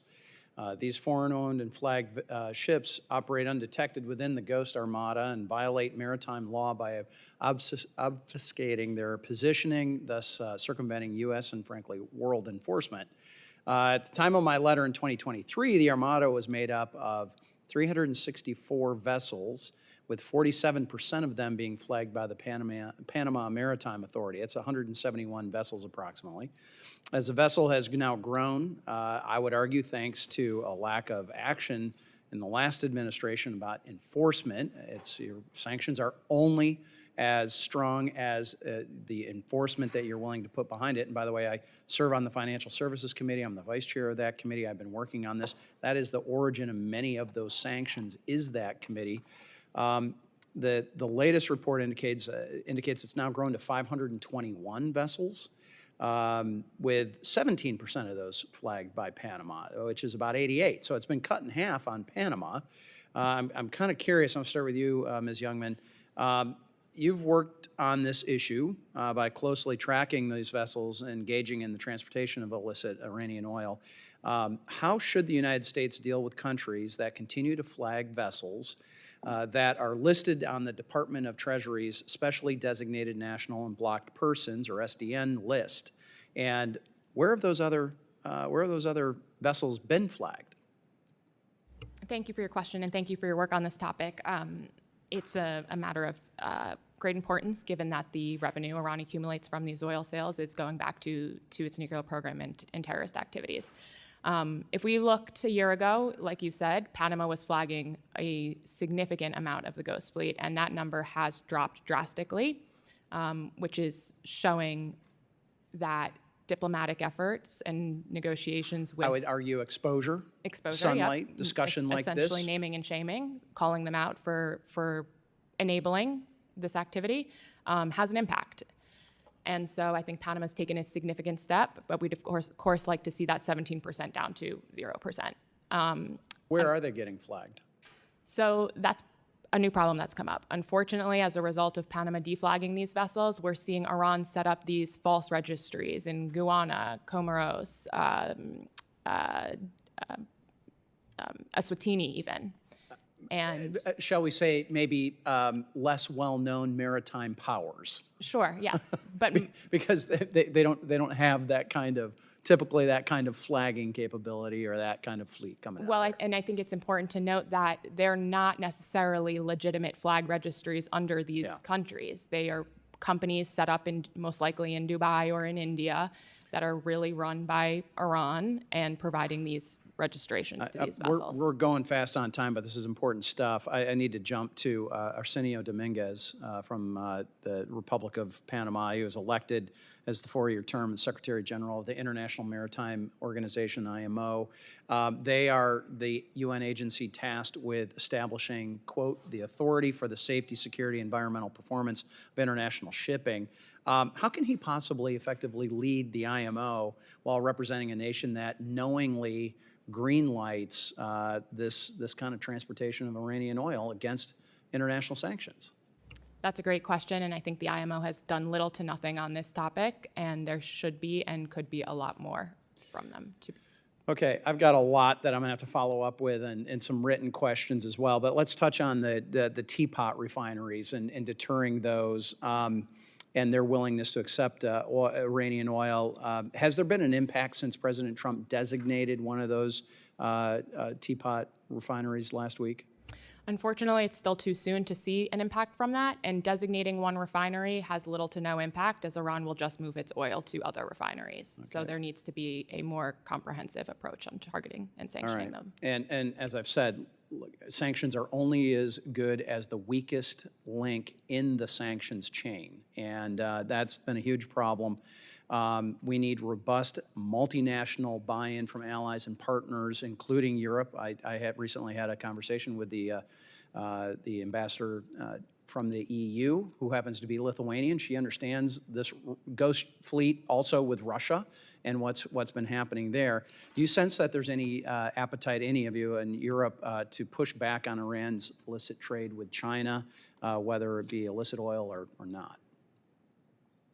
I don't think I can speak for the Europeans, but I think that, you know, we're finally starting to wake up to see that China is the only one benefiting here. China's getting the cheap oil while everybody else is paying real prices. And because they sell it at a discount. With that, I know I'm over time, Mr. Chairman. I appreciate it, and I'll be writing some questions as well to everybody. Thank you. Thank you, Mr. Huizinga. I now recognize for 5 minutes the gentlewoman and ranking member of the Middle East and North Africa Subcommittee, Ms. Sherfilis McCormick of Florida. Thank you so much, Mr. Chairman. As we've heard today, the United States, combined with our partners and allies in the region, must take all necessary measures to prevent Iran from developing nuclear weapons and to halt its support for terrorism. One of the main tools to help curb Iran's development of nuclear weapons and its continued funding of its terrorist proxies is sanctions. That is why I was proud to introduce bipartisan legislation with Congressman Lawler, who's the chairman for the Middle East, to strengthen sanctions on foreign entities enabling Iran's illicit oil trade. Over the past few years, we have witnessed growing alignment between Iran, Russia, and China, presenting a significant challenge to the United States' national security and global stability. Ms. Stroul, what steps did the Biden administration take to combat these alliances? Thank you for that question. A variety of different elements. The first is to lean into strengthening our unmatched network of allies and partners in order to increase Russia's isolation in the European theater, China's isolation in the Indo-Pacific theater, and Iranian isolation in the Middle East. We worked with all of our longtime allies and partners across those different theaters. Number two was to highlight and expose the ways in which this axis of upheaval is supporting itself counter to the interests of our allies and partners. Iranian drones killing Ukrainians via Russia, Iranian support to Russian defense industry, Russia's provision of more sophisticated defense technology to China, Chinese purchase of Iranian oil at a discount. I could go on and on with these examples. We should also talk about North Korean foot soldiers fighting on behalf of Russia in Ukraine. All of this suggests an emerging axis that is working to challenge the current international global order that benefits and keeps Americans safe. There was also a successive rounds of sanctions to break and diminish the different ways in which they're strengthening. And again, provision of security support, assistance, military aid, and intelligence to our allies and partners so that they understand exactly what the negative strategic impact is of this emerging axis to their and our security. What additional measures would you recommend be implemented to prevent Russia and China from aiding Iran in evading sanctions? Well, first of all, we need to continue to sanction those activities. And the sanctioning not only cuts off and disincentivizes it from a financial perspective, but it also shines a light on and exposes that nefarious activity. Clearly, though, I would say that it seems the Chinese government doesn't really care if it gets exposed, and neither does President Putin of Russia. So we're going to have to find more ways to disincentivize this behavior, and a lot of that is making sure that Moscow, Beijing, and Tehran feel the consequences of this cooperation, not just from Washington, but from European capitals and Middle East capitals. Red carpet should not be rolled out for the leaders of these countries. Sanctions loopholes in certain economic environments should not be allowed for these illicit networks, and more has to be done to impose consequences and cost. Well, I want to turn our attention for a moment to Syria. We know that the fall of the Assad regime was a major blow to Iran's influence in Syria. However, what America does next is critical to the future of the country. Ms. Stroul, do you believe America's current policy in Syria is positioned well to further undermine Iran? Right now, we have a transitional government in Damascus under the leadership of interim President Ahmed al-Shara. And he is saying that he is committed to fighting ISIS in Syria and has told Iran that they will not be allowed to use Syrian territory the way they did under Bashar al-Assad. And he's also looking to impose consequences on Russia and deny it use of that naval base that's on the Mediterranean. All of these are interests that align with U.S. security objectives, as well as having a secure, unified Syria under the control of one government. But right now, U.S. policy is not geared towards seizing these opportunities. We need to find ways to support the Syrian people through some measured sanctions relief, benchmarked against performance of the Shara government. And before I run out of time, I just wanted to ask you this last question. Do you believe that dismantling the USAID in Syria is helpful or harmful to U.S. interests in Syria? I believe that it's harmful. I think what Syrian people will remember is an American flag or the USAID stamp on emergency food assistance, stabilization assistance, clean water, baby formula, and the U.S. actually putting skin in the game to demonstrate that we care about the lives and the livelihoods of Syrian people. And by taking this precious element of American power off the table, we undermine our own ability to achieve our interests in Syria. Thank you. I yield back. Thank you. I now recognize myself for 5 minutes. Ms. Jungman, you talk about the sophisticated and deceptive techniques that the Iranian regime is utilizing to evade oil sanctions, including through foreign front companies. Iran also remains heavily dependent on China to sustain its illicit oil trade, which is like 90% of Iran's oil exports go to China, primarily independent teapot refineries. So you note that Chinese purchase of Iranian oil increased by over 20% last year, despite the U.S. sanctions. So in your perspective, how successful has the U.S. been in identifying these teapot refineries and front companies? Thank you for your question. I think it's important to remember that until end of 2024, we saw an administration that was essentially doing lax sanctions enforcement. As a result of that, Iran was able to build up its revenues and in turn despite these sanctions, is easily able to replace the vessels that are designated. Mm-hmm. And until there's a comprehensive designation across the entire Ghost fleet, these vessels will continue to export Iranian oil to China. When looking at the refineries themselves, I think that it was a great first step from this administration to designate the refineries we saw sanctioned I guess 2 weeks ago, but unfortunately, designation on one refinery has little to no impact. there has to be a comprehensive, holistic approach on all of the refineries that are taking on Can Iranian you oil. talk about the realistic, short-term action that the U.S. can take to close that loophole? What about the long-term actions, short-term and long-term actions that we can take to close that loophole? Sure. I think that there needs to be in addition with sanctions, there has to be negotiation or a diplomatic approach. And I think if there's any president that will be able to figure out what to hold over China's head, it'll be this president. Thank you. Mr. Roule, one of the recommendations you provide in your testimony to counter the Iranian regime's malign activities is to continue investing in the regional military, economic, and commercial partnerships, because in your testimony, in quote, regional economic and social success is as essential to our security interests as their military strength, end quote. So what role do joint security exercises or intelligence sharing activities with our allies play in disrupting Iran's illicit activities? Thank you, Congresswoman. The relationships we have with our Gulf partners and other regional partners played a profound role in the defense of Israel during Iran's ballistic missile attack on Israel. We saw years of CENTCOM's investment in those relationships come to fruition in the smooth air defense of the entire region, and thousands of lives, hundreds of thousands of lives were saved as a result of that. But this is a broader target set because the Iranians are moving, as I say, in the Red Sea Basin. They're moving in the Persian Gulf area. They're moving in throughout the Arabian Peninsula, and these relationships require a tremendous investment by the CENTCOM team as well as our Department of Defense as a whole. Thank you. Ms. Jungman, let me come back to you.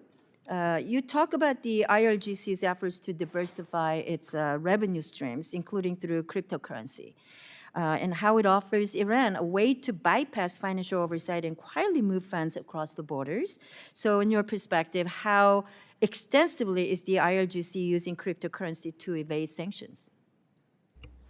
We saw around, I think it was $8 billion of transactions from Iran using cryptocurrency. And I think that this is an area they're obviously tapping into as sanctions, are coming out. So they're moving their money there because it's harder to track, and I think that it's an area that sanctions could be enforced stronger.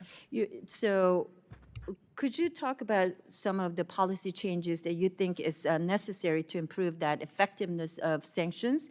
And also, what risk do Iran's cryptocurrency and foreign company activities pose to global financial integrity? I will, this is not my area of expertise, but I'm happy to follow up with a written response there. All right. Well, thank you so much. I ask that because, I want to see if these tactics could set a precedent for other rogue actors or states. And I think we've been pretty clear on the reason why we need a digital assets framework to coordinate with our allies to address those crypto crime. So thank you so much for your testimony, and I yield back. Let's see, who is next? Representative Stanton, I recognize you for 5 minutes. Thank you very much, Madam Chair.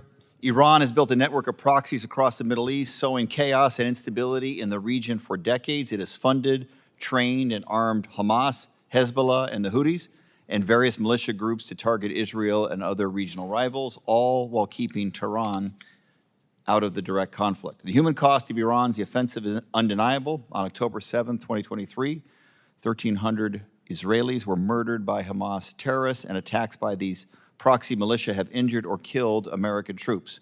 Over the last 18 months, Iran has continued to support its proxies as they send ballistic missiles and drones at Israeli targets and at American service members. But Iran's axis of resistance is waning. Right now, we are at a critical and fragile moment for the region. Iranian proxies are weakened, and new leadership in Lebanon and Syria are refusing to bow to Tehran's influence. The U.S., acting in partnership with our allies, has an opportunity to end Iran's malign influence and to protect our ally Israel and expand the Abraham Accords and change the trajectory of the region for decades to come. But we can only take advantage of this moment if we maintain a focus on democracy building, work with and support our allies in the region, and fully enforce the U.S. sanctions regime.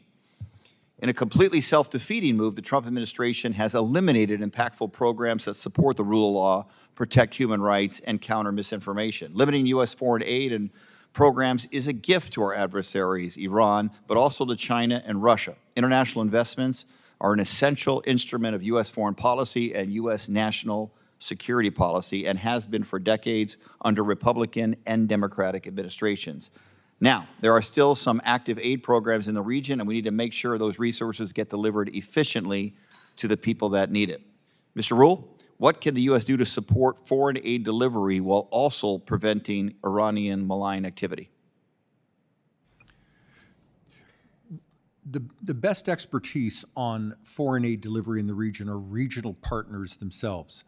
They know the neighborhood, they know the players, they know where corruption exists, they know the needs of their people, and building relationships with these actors themselves will allow us to know how best to deliver and where the impact can be the greatest. And this goes to the previous question by one of your colleagues. If we have relationships with our reliable partners in the region and we extract the utility from that in many different areas to include foreign aid, we can build soft power impact as well as our military impact.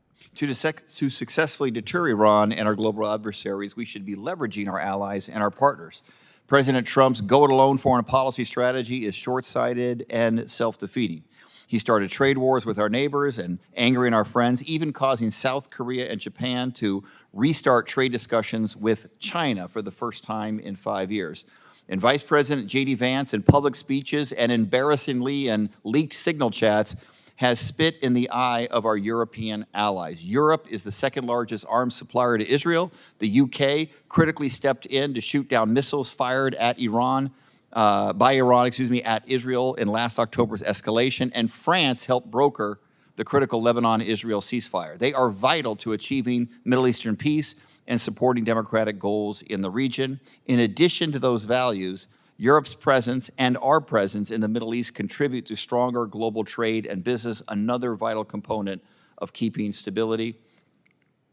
Also for Ms. Stroul, how has Europe worked to secure the Red Sea global shipping lanes, and how should we work with them to better stop Houthi attacks in the Red Sea? Thank you for the question.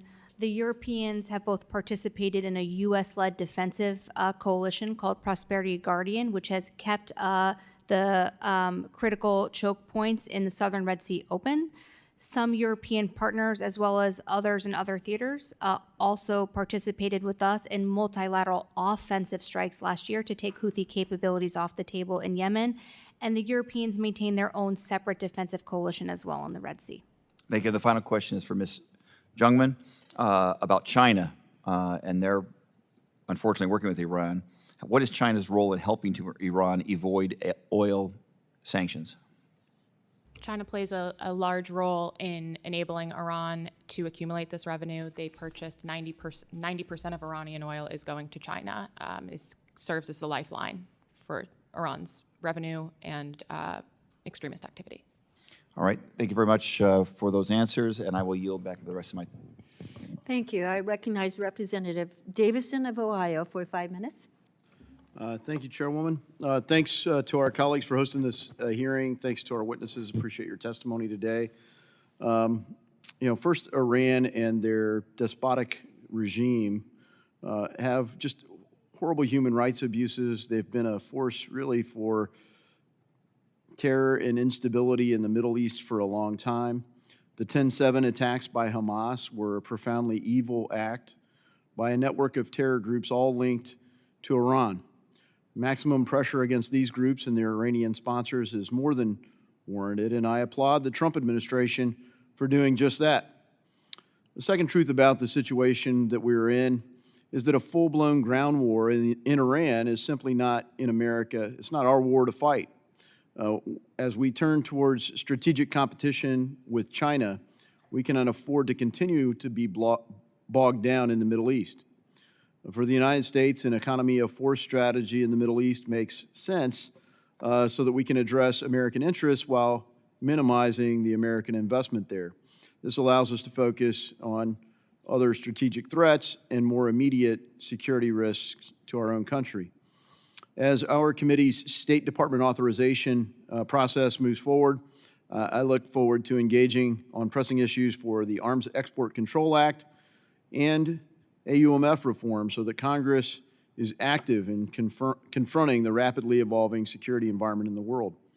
Mr. Roule, thank you for your testimony today, and I personally worry about an overly broad reading of the 2001 AUMF providing a blank check for virtually any war in the Middle East without Congress really having sometimes even knowledge, but certainly input in it. Failure to update the 2001 AUMF represents an abdication of congressional war powers. So as we confront really needed security challenges with Houthi proxies, for example, who are disrupting sea traffic and posing a threat not just in the oceans to our Navy and others, what's the actual underlying authorization today?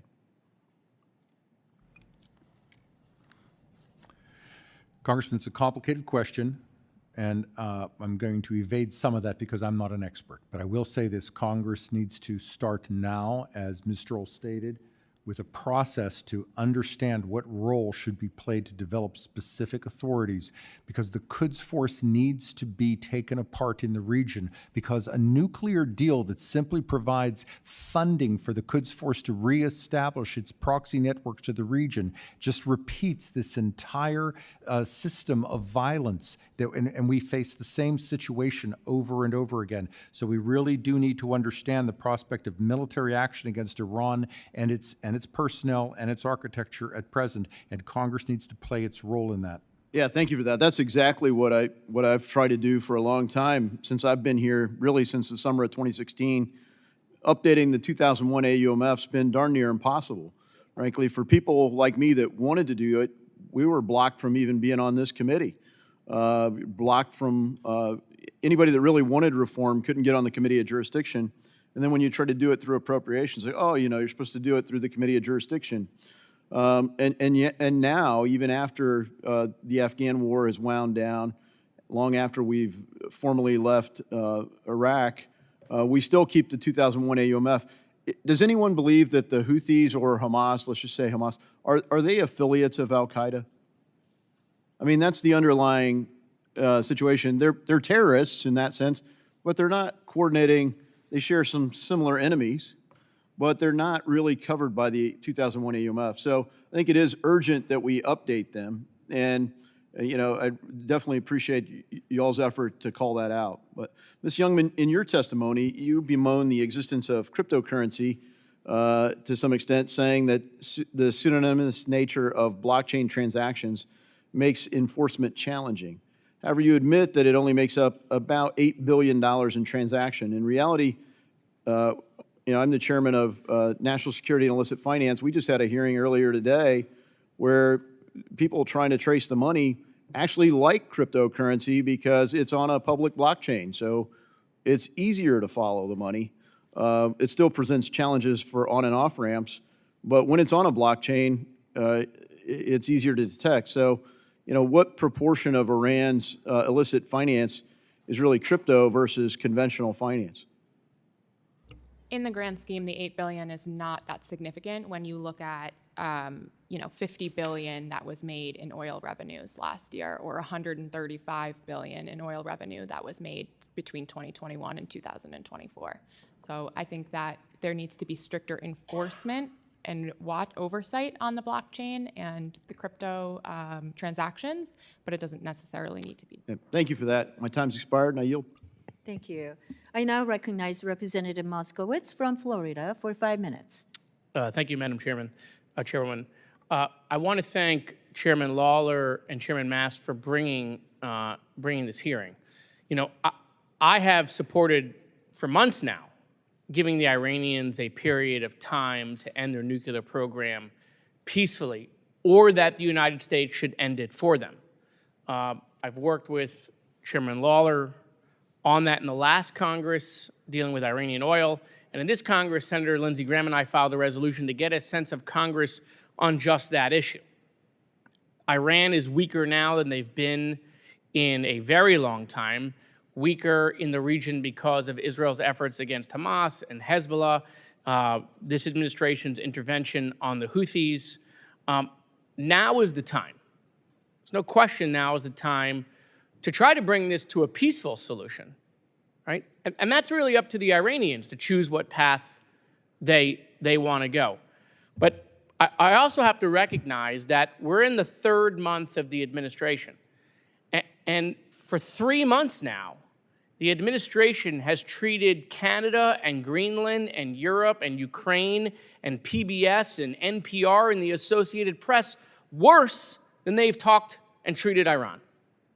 I mean, 3 months in, they've just noticed all of a sudden that perhaps we should turn our attention to Iran instead of these distractions of, oh, we're going to get Gaza, or Canada is going to be the 51st state, or, oh, Greenland. I mean, this is the opportunity, and it's an opportunity, quite frankly, for the administration that's been very partisan over the last 3 months to do something on a bipartisan basis. But I'm also deeply worried about the vice president. If we look at the text messages on Signal for Signalgate, the vice president seems to be against striking the Houthis. Well, if he's against striking the Houthis, then, I mean, where is he going to be on striking Iran if they don't choose a peaceful solution? Now, obviously, he's the vice president. The president makes the final decision. But if you look at that conversation, a deputy chief of staff had to weigh in from the White House, putting the vice president in his place, saying the president was clear on his direction. And so, let me ask a question. Based on what you've seen, we've all seen publicly in that Signal chat, this isolationist trend that's going on in some, circles of the Republican Party, Ms. Jungman, are you concerned that we may miss an opportunity to really curtail Iran's nuclear program? Because, again, if you look at what the vice president was saying with the Houthis, right, he clearly did not want to do the strike that the president had ordered. Thank you for that question. I think it is important to look at the efforts that the administration has done over the last 3 months, which includes designations on Iran, its ghost fleet, and a refinery in China. But those are meaningless. The Biden administration, and I was critical of the Biden administration of these designations and non-enforcement of certain things. I mean, I was very critical when the Biden administration did not enforce the bill that Mike Lawler and I passed dealing with Iranian oil. And so, we can sign executive orders for maximum pressure, but really, this president is not shy. Right? He's not shy. He tells us how he feels at all times. Okay? And so, it just last week, all of a sudden we turned our attention to Iran, which I'm happy about. Better late than never. But there's something going on in this administration that you should all wake up to, that there is a wing led by the vice president that didn't want to strike the Houthis and probably doesn't want to curtail Iran's nuclear program. How are you going to deal with that? I don't see that from Treasury right now. I do think that there are efforts being made, and I think, looking at the questions we've received, there's bipartisan consensus to go after Iran, and the vice president and alone look, doesn't. we have to be clear, right? Because Democrats have made this mistake. When you draw a red line and then you don't do it, we see problems. That's what happened in Syria under the Obama administration. So President Trump has drawn a red line. He has said either we're going to end it peacefully, which I hope we do. We all want that, or the United States is going to end it. That's been said now, and that's what we have to hold the president to. I yield back. Thank you. I now recognize Representative Issa of California for 5 minutes. Thank you. I'm going to pick up where my colleague just left off. Better late than never. Has it been 75 days or is it 72? I wouldn't call this late, in all due respect. But let's contrast it with the previous 4 years. What was the economic position of Iran on the day that President Trump left office?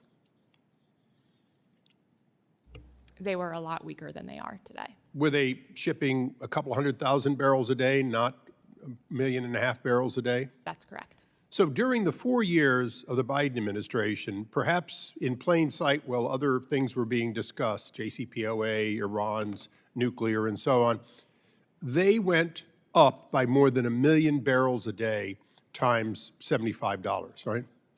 And most of it was sold to China, correct? So the last administration allowed China to enrich Iran. During those 4 years, is it accurate to say that that money, a great deal of it ended up in the hands of Hamas, the Houthis, and Hezbollah? That's correct. Okay. So I want to go to the go forward. And I know my colleague has left, but 72 days is the beginning of an administration. Over the next 3 years, if maximum pressure includes taking ghost ships off the high seas, do you believe it's possible to reverse that million or 1.2 million of additional oil and bring Iran economically back to where they were 4 years ago? I do, but I don't think taking the Ghost Fleet off alone will do that. I'm saying, I'm including that because most of that 1 million barrels plus is shipped through ghost ships, correct? Yes. Okay, so as part of a maximum effort, recognizing that Israel may strike in its own best interest between now and the end of October when nuclear legitimacy, according to the last administration, goes forward. As part of a package, economic sanctions, as we know, are not working because people are cheating on them. The number one cheater is China. As the president uses his pressure with China and tariffs, should he include reducing the purchases of clandestine oil from China and Russia as part of a deal with China? Would that be helpful? Additionally, the same thing goes for our European allies who either directly or indirectly buy that sanctioned oil. Absolutely. I think that's a great place to start and hopefully would have an impact. Now, just before I spoke, we heard about the so-called reluctance of the vice president to strike the Houthis. In fact, isn't that one of the more major proactive strikes that's occurred in the last several years? Correct. And that particular strike, as I understand it, was an offensive strike to take out capability, not simply a retaliatory for a place from which they were fired. I'm going to defer to Mr. Roule on that, but he's got more expertise in that area. They are the most significant strikes we've conducted against the Houthis. They're not only taking out, degrading the Houthi weapons capability, but they're taking out Houthi leadership, and they're starting to impact on the Houthi leadership decision-making structure itself. So Hamas, Hezbollah, and the Houthis, the three most powerful arms of Iran, in addition to the oil that gives them money.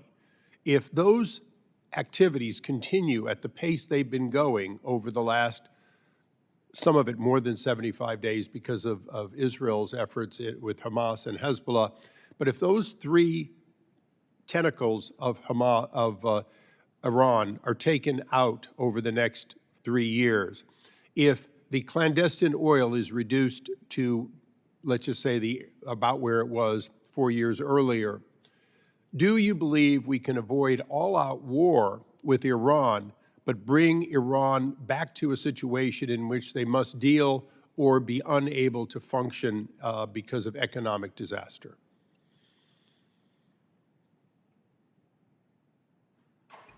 If we can also ensure that the Quds Force does not have a logistics line into the region, we can avoid a war based on activities such as Hamas and Houthi actions in the Red Sea. There will be some who will say that Iran could be encouraged to build a nuclear weapon if it thinks it can get away with it and we won't attack. So the president would also have to say, if we see you building a nuclear weapon, we're going to have to use And I'll just close with one statement. Many people have talked about the nuclear capability, but is it fair to say that the ability to build a nuke only allows you to blow yourself up if you don't have the ability to launch it? And that isn't that part of the administration's responsibility, along with allies, is to make sure that they do not have the ability to launch a nuclear The weapon? gentleman's time's up, and the witnesses may respond in writing if you choose to do so. Is that okay? Thank you. Yes. Let me now recognize Mr. Olszewski of Maryland for 5 minutes. Thank you very much, Madam Chair, and thank you to our witnesses for your time and your testimony today. I'll just open by saying how much I firmly believe with a lot of what was said, and how important it is for the U.S. to use all of the tools at our disposal to dismantle Iran's support for regional terrorism and its nuclear ambition. So thank you for your comments on that. We know that a strong Iranian sanctions regime, which I support and this administration has imposed, is critical to limit the revenue that Iran uses to fund its military and terror proxies in the region. However, we cannot forget about the other national security tools at our disposal, including both diplomacy and development, and that the U.S. has to comprehensively counter the regime's malign activities and hold them accountable for human rights violations. The use of force should be an option, but it should also be our last resort option. Again, we need a comprehensive toolbox to prevent Iran from becoming nuclear equipped and to address the root causes of these abuses. I support a zero-tolerance approach for attacks by Iran's proxies on the United States and our interests. But again, I also believe that any U.S. action must also be taken in accordance with the law and in ways that protects classified information and civilians overseas. It's also worth noting and reiterating that this administration's gutting of foreign assistance programs will only weaken that response. There was a program implemented by a nonprofit back in my home state of Maryland that supported religious and minorities in northern Iraq, in part not to join Iran-backed militias. This project supported thousands of young Yazidis and Christians in a youth employment project to provide financial incentives not to join these armed groups. In its absence, we risk migration and radicalization, including to these Iran-backed proxy groups. We know this program, unfortunately, is not a one-off. Programs to strengthen local capacity and support ethnic and religious minorities in Yemen, Gaza, and Lebanon, where Iran-backed militias continue to hold military and political influence, were cut. Iranian media even praised the pause because it would halt U.S. support for pro-democracy activists in the country. Other media compared it to a cold shower for the regime's opponents and joked that the U.S. was abandoning its allies like disposable tissues, quote, unquote. Ms. Stroul, can you talk about how these soft power programs, like those administered by USAID and the State Department, play an important role in America's response to Iran's activities around the world? How will Iran and their proxies be emboldened by these cuts? Thank you so much for this question. When we think about all of the different areas where Iran's threat network has been degraded, Gaza, Lebanon, Syria, to some extent Iraq, right now Yemen, what we need to think about is the other side of combat operations. And that's not just humanitarian aid, it's stabilization, reconstruction. Societies and communities need to have something on the other side in order to build up their resilience to resist what the Iranians are going to do, which is try to rebuild their illicit networks for arming, funding, training both fighters and then weapon shipments, drug shipments, et cetera. So we have to give those communities resources to build up their resilience, and we have to give the emerging leaders of these nascent governments the opportunity to deliver for their people, and there I'm specifically talking about Lebanon and Syria. So the pause and dismantling of USAID is not just about the humanitarian aid being taken off the table, it's the non-humanitarian aid, the stabilization assistance, and then it's the decades of U.S. investment in developing our technical expertise, our national security practitioners, our development and technical assistance providers who understand that reconstruction and stabilization on the other side of conflict is inherently a political task, not a military task.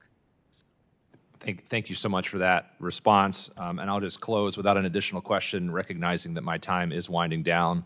But just reiterating what my colleague, Representative Keating, honed in earlier, and just advancing my concern, Madam Chair, about the reckless use of platforms that are not secure and in the sharing of very sensitive data. It is not a way to conduct military operations, nor diplomatic operations, nor to impose sanctions. And so I'm deeply concerned about the actions of some of our most highest ranking officials and the fact there's been no accountability. And with that, I'll yield back. Thank you. Thank you. Let me now recognize Mr. Baird from Indiana for 5 minutes.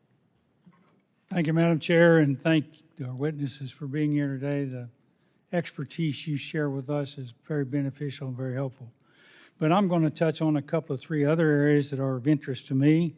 The first one being, what role do you think that the Western technology is playing in sustaining Iran, and by extension, Russia's ability to produce lethal weapons like the Shahed 136 drone? We have seen Iran use dual-use technology that is obtained from Europe, even the United States, through sanctions-busting architecture to import this within its drone system and to even use this within drones that it has sent to Russia for use against Ukraine. This is something that the U.S. law enforcement has worked against successfully in some cases for years. Iran has a robust sanctions-busting program in this regard, and Iran will continue to use this system to acquire technology that it can't produce at home. Ms. Jungman? I'm going to tackle this from a little bit of a different angle, and I think it's an area that hasn't had a lot of attention. But we've talked a lot today about the dark fleet and the ghost fleet. There's Western technology that's used on these vessels. Every ship essentially has some Western component on it. That's an area that could be looked at closer.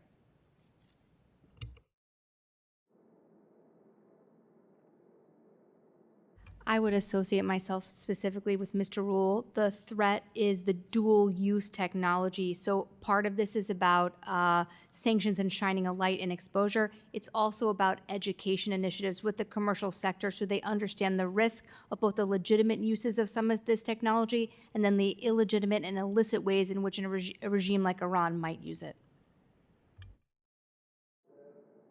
The next part of that is what steps can be taken to prevent Iran from procuring that critical technology? And Ms. Jungman, you kind of started on that conversation, so please start. Sure. I think, as I've previously mentioned, there's still a number of Western entities that are involved in the maritime industry and these vessels, such as the classification societies, the flag states, and the insurance companies. It's not enough to just designate the vessels themselves. The vessel will move to a new owner, a new company, and so on. So there needs to be a more comprehensive approach to targeting these vessels and their associated networks. Mr. Roule. We need to ensure that law enforcement partners in Europe and Asia are working closely with the United States and our Gulf partners to identify import actors in Iran who are attempting to bring in dual-use technology for Iran's military and security services. Thank you.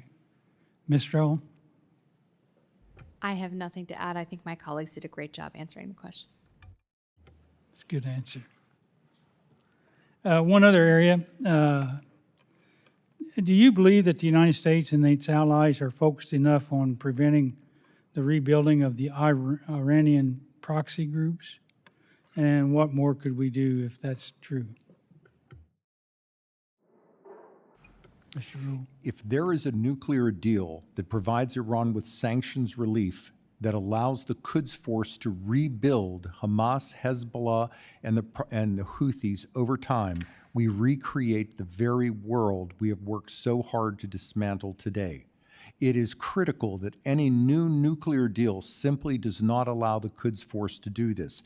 And this, therefore, becomes a problem set. Do we come up with an approach that, as the international community, compel Iran to, in essence, change the nature of the Quds Force, to turn it into a counterterrorism element, which is something every country should have, and not an element that has the job of creating militias and terrorists? Until Iran does this, it is a terrorist nation.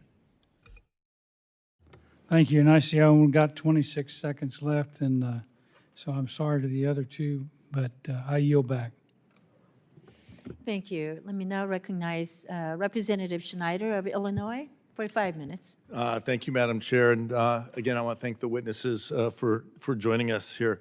So I keep this next to my desk. It is the JCPOA from 10 years ago. It's tabbed and marked and highlighted. 10 years ago, I studied it closely because so much was at stake. Iran was on the precipice of a nuclear weapon, and the world came together. And at that time, as we all recall, it was the E3 plus 3. It was the P5 plus 1, whatever you called it, but it was United States, our European allies, UK, France and Germany, and China and Russia. As you discussed earlier, what was available to us then is not available to us now. And I had issues with the JCPOA a decade ago because while it may have temporarily blocked Iran's pathways to a nuclear weapon, it didn't permanently close them. It left it to where we are today. And we meet today at, I really believe, is a crossroad, as you've touched on. Over the past year, we've seen Iran's strategic position almost turn 180 degrees. Its proxies are diminished, its air defenses are weakened.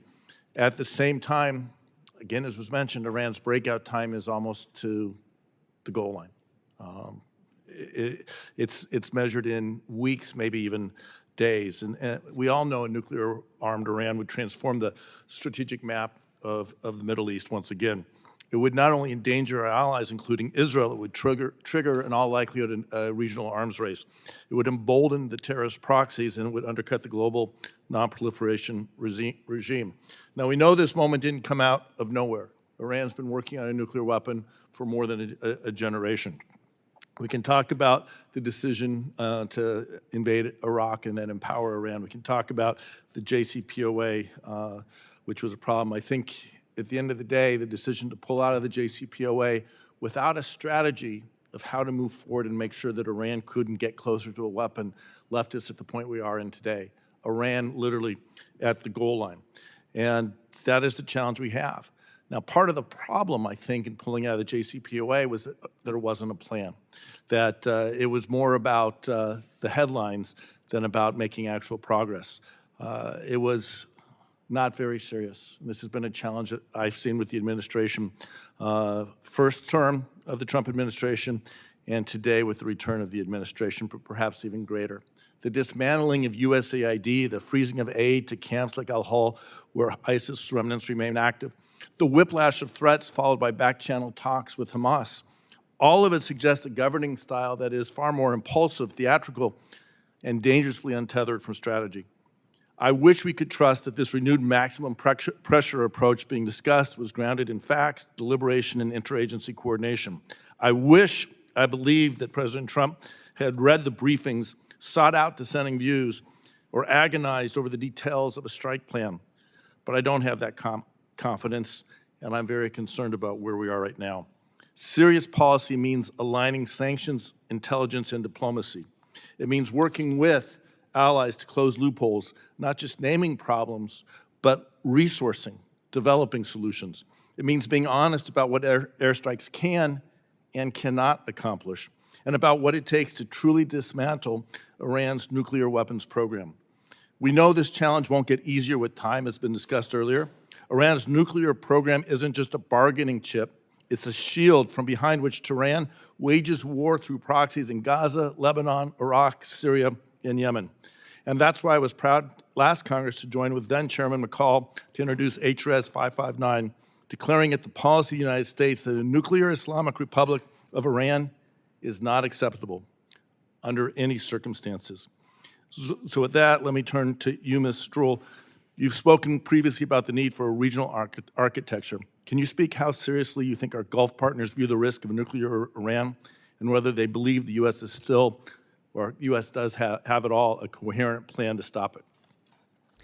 I think, thank you so much for that question, Congressman. Many of our Gulf partners are hedging because they are uncertain as to what U.S. commitments are and whether or not U.S. commitments to the region and to their defense will be enduring. So almost every U.S. partner in the Gulf has pursued their own rapprochement with the Iranian regime, exchanging ambassadors, maintaining economic relations, as well as very consistent diplomatic engagement back and forth. We are using some of these channels for the passing of messages. But the bottom line is, if there is going to be military strikes used against Iran, we're going to need the support of our partners in the Gulf. We're going to need flexibility with the bases we have where U.S. forces are present. And if we are going to achieve a negotiated settlement, Iran is going to need to hear from our partners in the Middle East that they are as serious about getting to a negotiated settlement that blocks all Iranian pathways to a nuclear weapon as Washington is. And those are some of the, I think, security commitments both to their self-defense and to our long-term commitment in developing this regional architecture that could benefit from clarification at this moment in time. Thank you. I've gone over Thank you, time. Ms. I Stroul. appreciate the extension. I yield back. Now recognize Mr. Kane, Representative Kane from New Jersey for 5 minutes. Thank you, Madam Chairwoman, and thank you to our witnesses for being here today. Mr. Roule, what type of support is Russia providing to Iran's nuclear program, and what role is Russian state-owned energy giant Rosatom playing in supporting Iran's nuclear ambitions? Russia's role in the Joint Comprehensive Plan of Action was limited to support for the Bushehr civilian nuclear power plant on Iran's southwest coast. The development of that plant, there were discussions on the perhaps building of other nuclear power plants in the country. And part of the deal under JCPOA was that, in essence, Iran would send spent nuclear fuel to Russia in exchange for fresh nuclear fuel. Now, that, of course, stopped when Iran ceased to do this. I think the most important question is Russia providing Iran with capabilities to allow it to move closer to a nuclear weapon? Now, there is no public information of which I am aware that is occurring. It is also a fact, however, that Russia does have a presence in country through Bushehr, and that were we to have a multilateral negotiation with Iran on its nuclear program, Russia would be a prominent part because of that element. China as well, because of China's role with the Iraq power plant, its former plutonium plant, which is due to come online in 2026. And what types of support is Russia currently providing Iran's proxies? And what does Russia hope to gain from its outreach to the Houthis? And what might trigger the Kremlin to step this support up or decrease it? There have been reports that Russia has attempted to provide weapons to the Houthis, and that diplomatic pressure from regional actors have prevented this, and Russia may have told these actors that the purpose of this support was to complicate the lives of Western powers who were supporting Ukraine. There has also been some reporting of Russian weaponry that has found its way to Hezbollah, although the evidence of Russia's direct engagement with Hezbollah is more tenuous. And Russia has, of course, provided intelligence engagement with its counterparts in Iran on how to defeat Western intelligence. So, in your view, what, therefore, does the Iranian regime hope to gain from its increasingly cozy relationship with the Kremlin, and what threat does that pose to U.S. national security priorities? Although Russia is a sometimes competitor with Iran, it is a malign actor. Its support with it has blocked all pressure on Iran at the United Nations. So, for example, regarding Yemen, Russia has made sure that there has been no significant investigation of Iran's support for the Houthis at the United Nations for many years. So Russia's support for Iran is significant, it is malign, it is pervasive, and it impacts the global economy. Are there points of friction within that parallel relationship that the U.S. could effectively exploit? I'm not aware of many, but Dana, do you have anything you'd like to add on that? I think the bottom line here is that Russia and Iran share the objective of challenging the United States, our influence, and our investment in the current global and international order. And that strategic convergence is stronger than any wedge we might want to drive between the two. Thank you all for your testimony here today, and I'll yield back. Thank you. I now recognize Representative Amo from Rhode Island for 5 minutes. Thank you, Madam Chair. And thank you to our witnesses for being here. I know it's been a little while that you've been sitting there. And Ms. Stroul, good to see you again. The last time we were here was last April.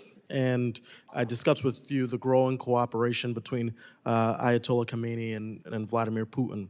And back then, we saw Iran transfer drones to Russia. The same Iranian drones which were turned on Israel were used by Putin to attack Ukraine. 1 year later, Putin's drones are still taking the lives of innocent civilians. And the ties between Russia and Iran have grown stronger. Earlier this year, Russia and Iran signed a 20-year strategic partnership treaty with a military cooperation agreement. And the duo has expanded to include a third, Xi Jinping's China. In March, warships from all three countries conducted joint naval exercises in the Gulf of Oman, the strategic corridor for more than 1/4 of the world's seaborne oil. That same week, China hosted Russia and Iranian diplomats to discuss Iran's nuclear program. So in the aftermath of Trump 1.0 and the withdrawal of commitments to contain Iran by leaving the JCPOA, Iran is continued in its acceleration of its development of its nuclear program. Now, as we are in Trump 2.0, as President Trump continues our surrender on the global stage, as we've seen in the last 70+ days, China is racing to fill that vacuum. Xi is strengthening Iran's hands thanks to Trump's retreat. The annual threat assessment of the U.S. intelligence community released last month found that China, Russia, and Iran were three of the largest foreign threats to the United States. Ms. Stroul, what actions should President Trump continue from the Biden administration to deter this growing alliance and ensure that Russia and China do not continue to help Iran evade sanctions? Thank you so much for that question, Congressman. Good to see you as well. What we've seen since last year is continued coordination and strategic convergence across Russia, Iran, China, and sometimes North Korea. So it's diplomatic protection of Iran at the UN Security Council and across many international institutions. It's not just exchanging lessons learned on how to evade sanctions, it's also deeper economic cooperation, working on how to de-dollarize their economies, how to increase banking transactions between these different capitals to make themselves less exposed to U.S. sanctions. It's increasing exchanges in sophisticated defense technology. It's the military exercises, as you note. And then it's even trading and exchanging lessons learned on how to exert domestic control inside their countries, suppress human rights and popular protests, not to mention nuclear cooperation. So all of this requires a whole of government approach from the administration. It is investing in our unmatched network of allies and partners in order to counter this axis. It is restoring the elements of U.S. soft power, USAID, investing in our diplomats in order to counter the diplomatic actions of these different malign actors. It is strengthening our foreign military sales processes, our own military exercises, our own defense and security cooperation in order to counter that, and also making sure that we continue to have the most professional U.S. military in the world, because partners and allies should want to do military exercises with us, not with Russia or China. And Ms. Roule, with my remaining time, what can we do or what changes can we make to disrupt the growing ties between, a lot of those points that you just referenced was how we engage with our partners and our allies, but what can we do to disrupt the close ties between Iran, Russia, and China as this connection grows even stronger in their opposition to us? We're going to have to disincentivize the interest of those leaders and in those capitals to deepen their coordination with each other, to make it less attractive to do that, and for them to perceive that the consequences of that deeper coordination that runs counter to U.S. interests will be more painful than pursuing this course. And again, it means demonstrated resolve to maintain U.S. military partnerships, to invest and provide security assurances and support for the defense of our allies and partners so that they're working with us and not hedging towards this other access. And it is fielding a strong diplomatic corps and a strong network of development professionals. Thank you. I yield back. Thank you. At this time, I recognize myself. I'm unfortunate that my colleague left with his JCPOA binder, as that would have been very helpful. We've got a small chair in the back that's a little bit wobbly, and that's about the only thing you could have put under it to actually stabilize it, since it did nothing to stabilize Iran. Ms. Stroul, you really loved the quick fire, rapid fire stuff when it came to the Biden administration. I kind of want to follow suit here, if you will, and I want to make this quick. Did oil exportation increase under the Biden administration? Sanctions enforcement is an area that could have been improved. Did it increase under the Biden administration? Chinese Yes or no? purchases of discounted Iranian oil increased under the previous Okay. administration. Did Biden delist the Houthi rebels? Yes. Did that disrupt 12% of global trade through the Red Sea? The delisting itself was not the cause of the disruption of the Did global the trade. increase in actual attacks as a result of delisting the Houthis increase the amount of disruption of global trade through the Red Sea, resulting in 12% of global trade being disrupted? Iranian provision of support to the Houthis is part of the Did reason the unfreezing of assets and the increase of oil trade give more money to Iran to be able to fund proxy militias? I can't speak to the exact fungibility of the fund. I actually thought that was your job. Did the currency of the Iran, the rial, go up in value versus the dollar during the time the Biden administration was in place? My colleague would be better positioned on that. I'll allow you to answer. Yes. Yes, it did, because under max pressure, it's at about $1 million rial to the dollar, something they haven't seen in a long time. So I noticed that you had a lot of really quick, rapid-fire things on the previous administration, but not a whole lot when it came to the increase in maximum pressure that's actually resulted in the Iranian regime reducing the amount of attacks that they have right now. Wasn't it the Biden administration who actually requested the IDF and Israel to launch themselves into a ceasefire for negotiations? I can't speak to the specifics of that. What Well, I know, the answer is yes. And had they done that, we wouldn't have eliminated Hassan Nasrallah of Hezbollah. We would not have eliminated Sinwar. We would not have eliminated many of the actual terrorist organization leads that has basically been put in place and enforced to grow stronger as a result of the weakness that the administration had shown. Look what we have today. We talk all the time about how we're so weak on Russia, but was it not the Trump administration who actually removed us from the failed INF treaty? Something that no other administration was willing to do before? Was it not the JCPOA that both General Secretary Ban Ki-moon and Gutierrez said had been violated when Iran was still shipping mid-range ballistic missiles to the Houthis when they were launching against Saudi Aramco? This is preposterous to even assume that the Biden administration had done anything to prevent the enrichment of nuclear, or that the JCPOA or Jake Sullivan or any of the others had done anything that would have weakened the regime. And I want to be very clear. There is a difference, and I think it's important to always point out the differentiation in this. There is a difference in the regime and the Iranian people. The Iranian people want a free Iran. I can tell you that those who are bravely protesting in the streets, those who are continuing to try and risk their lives every single day, like Mahsa Amini did, to say enough is enough, shouldn't be lumped in. So when our colleagues very recklessly just says Iran, I think that that's a very big misnomenclature, and I want to correct that for the record. I want to go into sanction enforcement. Do you feel, Ms. Jungman, that sanctions were enforced under the Biden administration? Not until late 2024. And do you feel that Iran is at a stronger or weaker position right now than they were previously?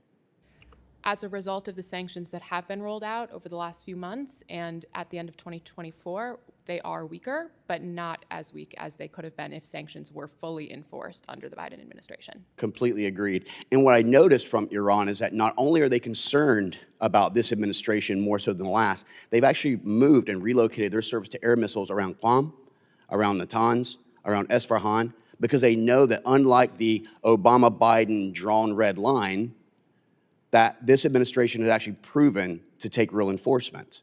Do you think, Mr. Norman, that if we actually, not actually hurting or impacting or having a lot of collateral damage as you would if you hit cities like Tehran or others, but went after the nuclear facilities, that would send a direct message to the regime that we will not continue to play weak with them? It certainly would send a powerful message to the regime that we would not play weak with them, sir. And I think that that's really what this administration has proven, both in the first administration and now, is that we're not going to continue to play weak with our adversaries. The China, Russia, Iran, North Korea geopolitical alignment has grown stronger under the previous regime, and it's President Trump and this administration who's continued to try and make the necessary steps to enforce sanctions, to guarantee that we relist the Houthis, to stop the Sea of Navigation from being disrupted, and to actually, for once and for all, actually see that the Iranian people have support from the United States to overthrow a regime who's been dictatorship, tyrannical, and continue to do this, but only build and bolden themselves under the Biden administration. With that, I will now recognize, if it pops up here, and I'm not sure that they're updating it. There we go. We will recognize the gentle lady from Pennsylvania, Ms. Dean.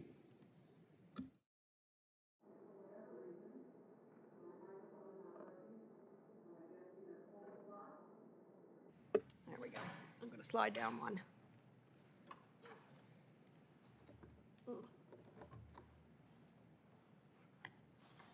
Thank you, Mr. Chairman.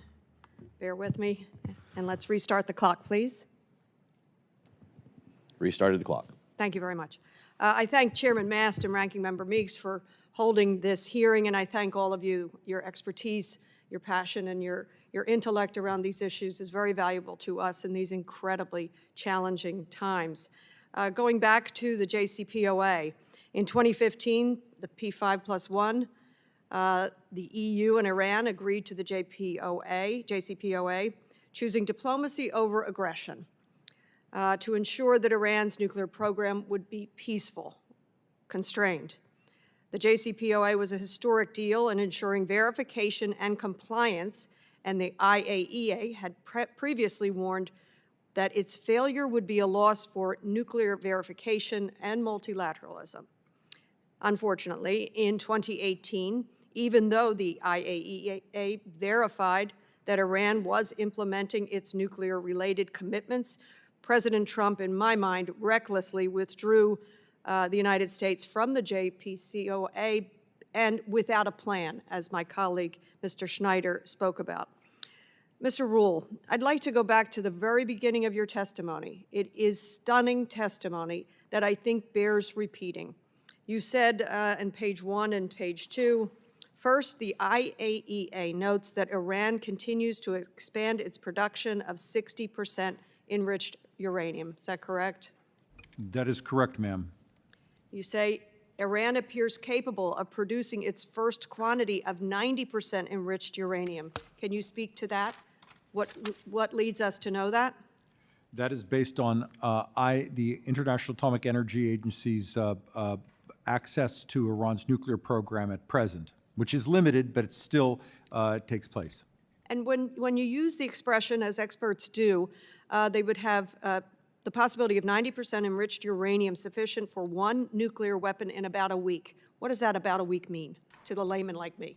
Well, it means that they have centrifuges which spin gas and basically produce highly enriched uranium that would then have to be shaped into a warhead that could then be used as a weapon. This is the first stage of that. So this is before the warhead construction starts. So they don't have a weapon, they just have the material that would begin the process towards a weapon. So they don't have a bomb, but they have the fissile material that would then begin the process for a weapon.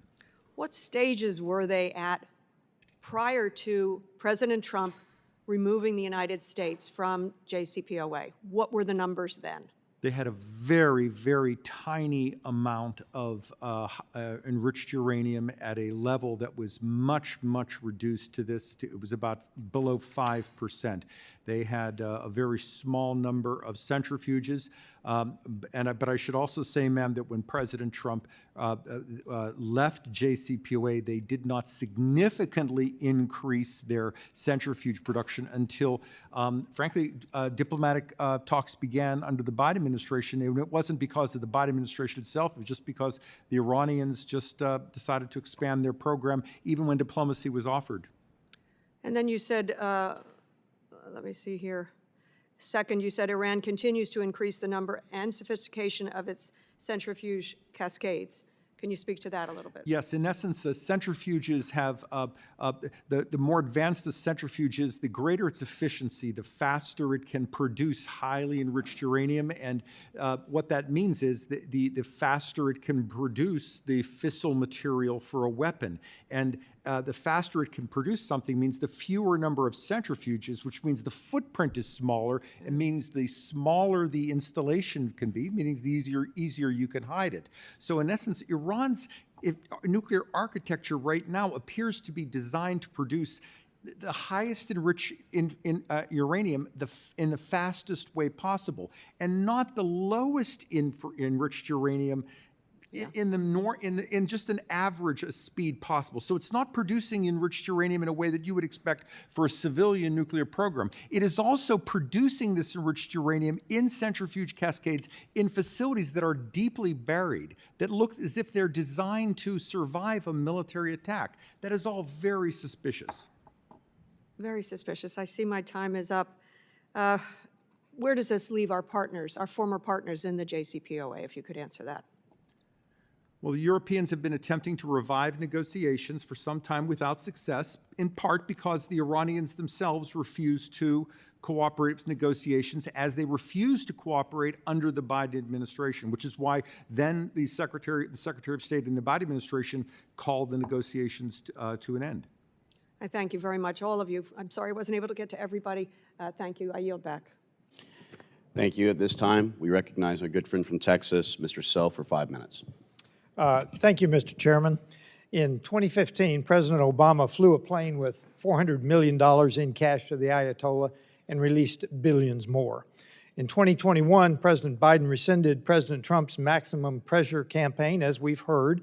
They went from like $4 billion, I think, in reserves to somewhere around $100 billion today, perhaps more. We have suffered through multiple inept leadership in terms of Iran. And now we have a strong commander-in-chief who sees maximum pressure working. However, as a Article I branch of government, Congress must have jurisdiction over sanctions. Some say so over the sanctions for Iran and for any future administration. That's why I have reintroduced the Iran Sanctions Relief Review Act, which passed the House last session. But my bill will give us a seat at the table and the American people a voice and a view. We must strengthen Congress's hand to protect future generations from emergency existential threats to our nation's survival, and the Iranian nuclear weapon might do that. We have a duty to do that. So I want to start with you, Mr. Roule. What is the center of gravity of the Iranian nuclear program? Is it the warhead? Is it the guidance system? Is it the missile itself? Is it the facilities? Is it the potential for software from your years in the CIA? What is the center of gravity? It's a broad federated program that exists in many locations across the broad geography. For many years, the center would have been the development of fissile material, but as we've just discussed, that is produced at a number of locations at a very advanced rate at present. So understanding their number of centrifuges, their production rate of highly enriched uranium is the most important aspect of the program at present. So you think they can quickly link the material with a guidance system with a missile, because they've never tested this either. No, sir, I didn't say that. In fact, it's unlikely they would be able to do so quickly or efficiently, in my view. They have not done that, and the time it would take for them to do that depends upon amount of testing, how quickly and securely they'd wish to do that, and the metallurgy to shape a warhead. And by the way, that's also saying they decide they wouldn't put it into a gravity bomb, into an airplane. or some other system to deliver it. Or sneak it into a port somewhere. Or sneak it into a port, sir. So, but at this point, it's the creation of fissile material in the enrichment program. Interesting. I would have said it would have been the building of an actual warhead on a missile. But anyway, Ms. Jungman, we know that the Ayatollah stopped the program supposedly in early 2000s. He's now, what, 86, 87 years old? Do you think that they may be doing something behind his back, seeing that his days are numbered? What are the chances that is happening, that somebody surreptitiously is moving the nuclear program forward? Unfortunately, that's not my area of expertise. I'm going to defer to my colleagues on that question. Mr. Roule, I think you've been nominated. Minimal. Minimal. Minimal. It's not how the country works. It's a very small circle of people, and it's extremely unlikely something like that would happen without his knowledge. Okay, very good. So regime change, I've heard that discussed here. I think that's a horrible concept because we haven't defeated a nation for decades now. But we do know that there have been several uprisings in Iran, and they are put down brutally. So how in the world do we encourage the people of Iran to actually go through the pain to change the regime? Is that possible? Because we're assuming some external force, the U.S. or somebody else, will have to make this happen. Because if we do have a successor to the Ayatollah standing in the wings, how do we encourage them to do this themselves? The people of Iran need to know that America stands with them, but we need to be very careful and cautious as to how we do this because people are risking their lives. They will pay a terrific price in the prisons of Iran, at the hands of Iran's extraordinarily cruel security forces when they're punished, and we need to be very careful that we aren't too cavalier about how this is handled. It's up to the people of Iran to determine their future, and as they do take steps to change that future, they need to know that we will support them and perhaps even provide safe haven if they need security. If in such a situation, but we just need to be careful on how we move forward because if there is a situation where they're caught in the hands of Iran's security, they will be handled very roughly. Thank you. I yield back. Thank you. At this time, we recognize the representative of Delaware, Rep. McBride. Thank you, Mr. Acting Chairman. Thank you very much to our witnesses for your perseverance with us today. Around the world, we are watching a clash unfold between democratic values and authoritarian oppression. From Europe to the Middle East to this very continent, this is the story of our moment, democracy versus authoritarianism. Iran sits at the center of a growing alliance of authoritarianism, an axis that includes not only hostile nation states like Russia and China, but also a network of terrorist organizations and armed militias across the Middle East. Iran props up groups like Hamas, Hezbollah, and the Houthis, using them as tools to destabilize democracies and challenge U.S. interests. This is a part of Iran's global strategy to expand authoritarian influence and erode the norms of international law and human rights. And while we sit here warning of Iranian malign activities, President Trump's national security team has been carelessly handling classified and mission-sensitive information about the Houthis in open. The problem isn't just that they mistakenly added a reporter to a text chain. The bigger problem is that these officials, some of the most surveilled people on the planet, were communicating in a way that allowed that mistake to even happen. How many signal chats contain sensitive or classified material right now? How many have occurred over the last several months? Reporters may not have been able to see them, but Iran, Russia, and China very easily could. It is entirely possible that Iran or one of its partners was following along on the signal chat that we know about. And because of that, it is a miracle. It is a miracle that we are not mourning dead American troops right now. Had there been retaliation waiting in response because of that breach, that could have handed the Houthis and Iran a major victory. That's not just embarrassing, it was dangerous.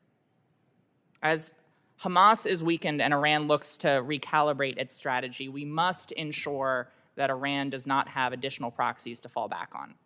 I'm proud to co-lead the bipartisan bicameral Accountability for Terrorist Perpetrators of October 7th Act, introduced by my colleagues Representatives Sherman and Lawler, which would finally sanction the Popular Resistance Committees, a brutal terrorist organization in Gaza and an active participant in the horrific attacks in Israel on October 7th.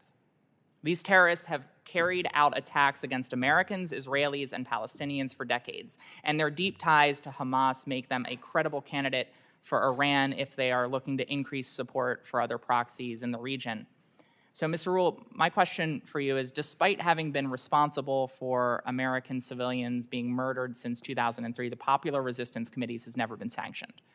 As Iran adjusts its strategy in response to the weakening of its primary proxies, how should the U.S. government and our allies monitor and preempt the rise of new or lesser-known Iranian-backed groups that could fill a vacuum? Superb question, and I go back to a previous statement. As long as the Quds Force exists as an organization created to sponsor militias and terrorists, we will see more and more of this. There are Quds Force training camps in Iran designed to train multinational terrorists to, in essence, go out and become train-the-trainer individuals.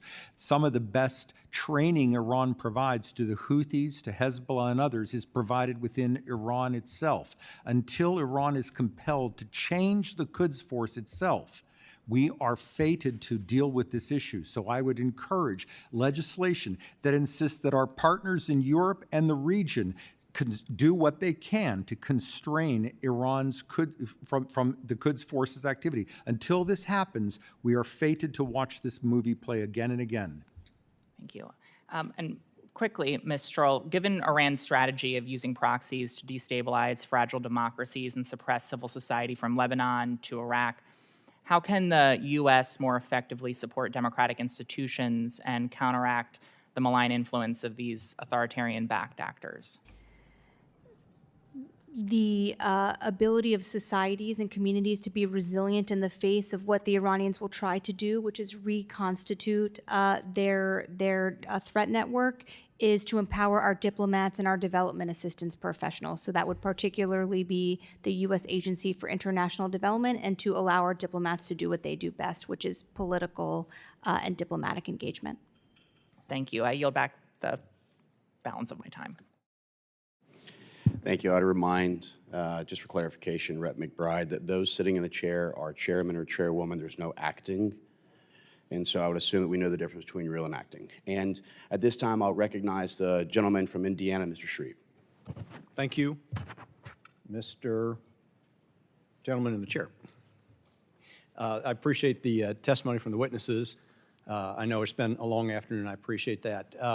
Ms. Jungman, nearly 3 hours ago, as we opened up, you discussed the establishment of a global maritime no-dock list as a means of curtailing this shadow fleet. What might the U.S. do to encourage other countries to uphold this no-dock list at their ports? Thank you for bringing that up, and thank you for the question. I think it's important to recognize, again, that there are Western entities touching the vessels involved in this activity, whether that's the classification society, the flag state. Classification societies, for example, have offices here in the U.S., or the flag states that provide the flags to these vessels. We can essentially say none of their vessels would be able to sail into the U.S. For example, if that's Panama or Comoros or Cook Islands, if we said if you're going to continue to flag these vessels, your vessels will not be able to come to the U.S. So I think there's a number of different ways that we can encourage them. But essentially, then the thought behind the no sail list, or kind of monitored off a no fly list, is that sanction, the enforcement of sanctions can take time, and having this list of vessels that are involved in this type of activity would send a warning and hopefully deter them from offloading their oil at different areas. So in a way, that deterrence would be secondhand. They can't prescribe those vessels on the no-dock list directly at foreign ports, but we could get to the bad actor stage by prohibiting their docking into our ports. Is that a fair characterization? All right. Well, thank you. Thank you, sir. I yield back. Thank you so much. At this time, we recognize the gentlelady from South Carolina, Rep. Biggs. Thank you, sir, and thank you to our witnesses for being here today. So the denuclearization of Iran remains a cornerstone of U.S. policy, and it's critical to ensuring regional stability and global security, given Iran's history of pursuing nuclear capabilities that threaten its neighbors and the international community. The Obama administration's Iran nuclear deal, the JCPOA, notably failed to achieve this goal, as it allowed Iran to retain significant nuclear infrastructure and did not mandate the verifiable dismantlement of its nuclear weapons program.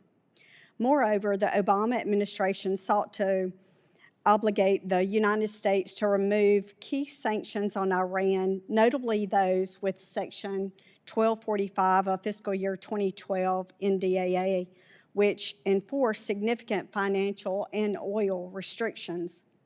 The Obama administration's agreement boiled down to a trade, which simply stated temporary nuclear restriction in exchange for permanent sanctions relief. Yet these efforts fell well short of the denuclearization standard mandated by the CISADA, a bill signed into law by President Obama, which explicitly requires Iran to cease the pursuit, acquisition, and development of nuclear weapons and to dismantle its nuclear program as one of a number of conditions terminating significant U.S. sanctions. The law's mandate is clear and indisputable, and the Obama administration's agreement fell significantly short, raising serious concerns about its effectiveness and security implications for the United States and for our allies. Only strict adherence to the law will ensure the permanent removal of nuclear threat from Iran. So my question is simple. To each of our witnesses, I just want to know, does anyone disagree with this fundamental principle? And I'll start with Mr. Roule. And I'm sorry, ma'am, could you give the question simply, please? I just want to know if you disagree or agree with this fundamental principle. Of? What I just stated about what the Obama, how we fell short and how it affects us now. You are correct, ma'am. The JCPOA provided permanent sanctions relief and permanent relief of a number of restrictions in return for, in many cases, temporary or finite restrictions on Iran's nuclear program, and with a government of malign individuals who sponsored proxies, did a number of oppressive activities against their own people, and led us to the current state where we are today. And if I can go just a little farther, in essence, the problem with JCPOA is it's become an issue about us, and when it should be an issue about Iran. Okay, this was Iran's chance to turn a new chapter in its history, and it didn't, and it's Iran's fault. Okay, and that's the issue here. So yes, ma'am. Thank you. I would agree with the comments made by Mr. Roule. I would also agree, and I think it's even more important that whatever deal is contemplated and negotiated this year has to be much stronger than the JCPOA, particularly because of the perilous advances in Iran's nuclear program today. Absolutely. I believe that's why our past is so important to pay attention to as we move forward. And thank you to our witnesses, and I yield back my time. Thank you so much. I want to thank our witnesses for their valuable testimony and the members for their questions. The member of the committees may have some additional questions for the witnesses, and we may ask you to respond to these in writing. Pursuant to committee rules, all members may have 5 days to submit statements, questions, and extraneous materials for the record, subject to the length limitations. Without objection, the committee stands adjourned.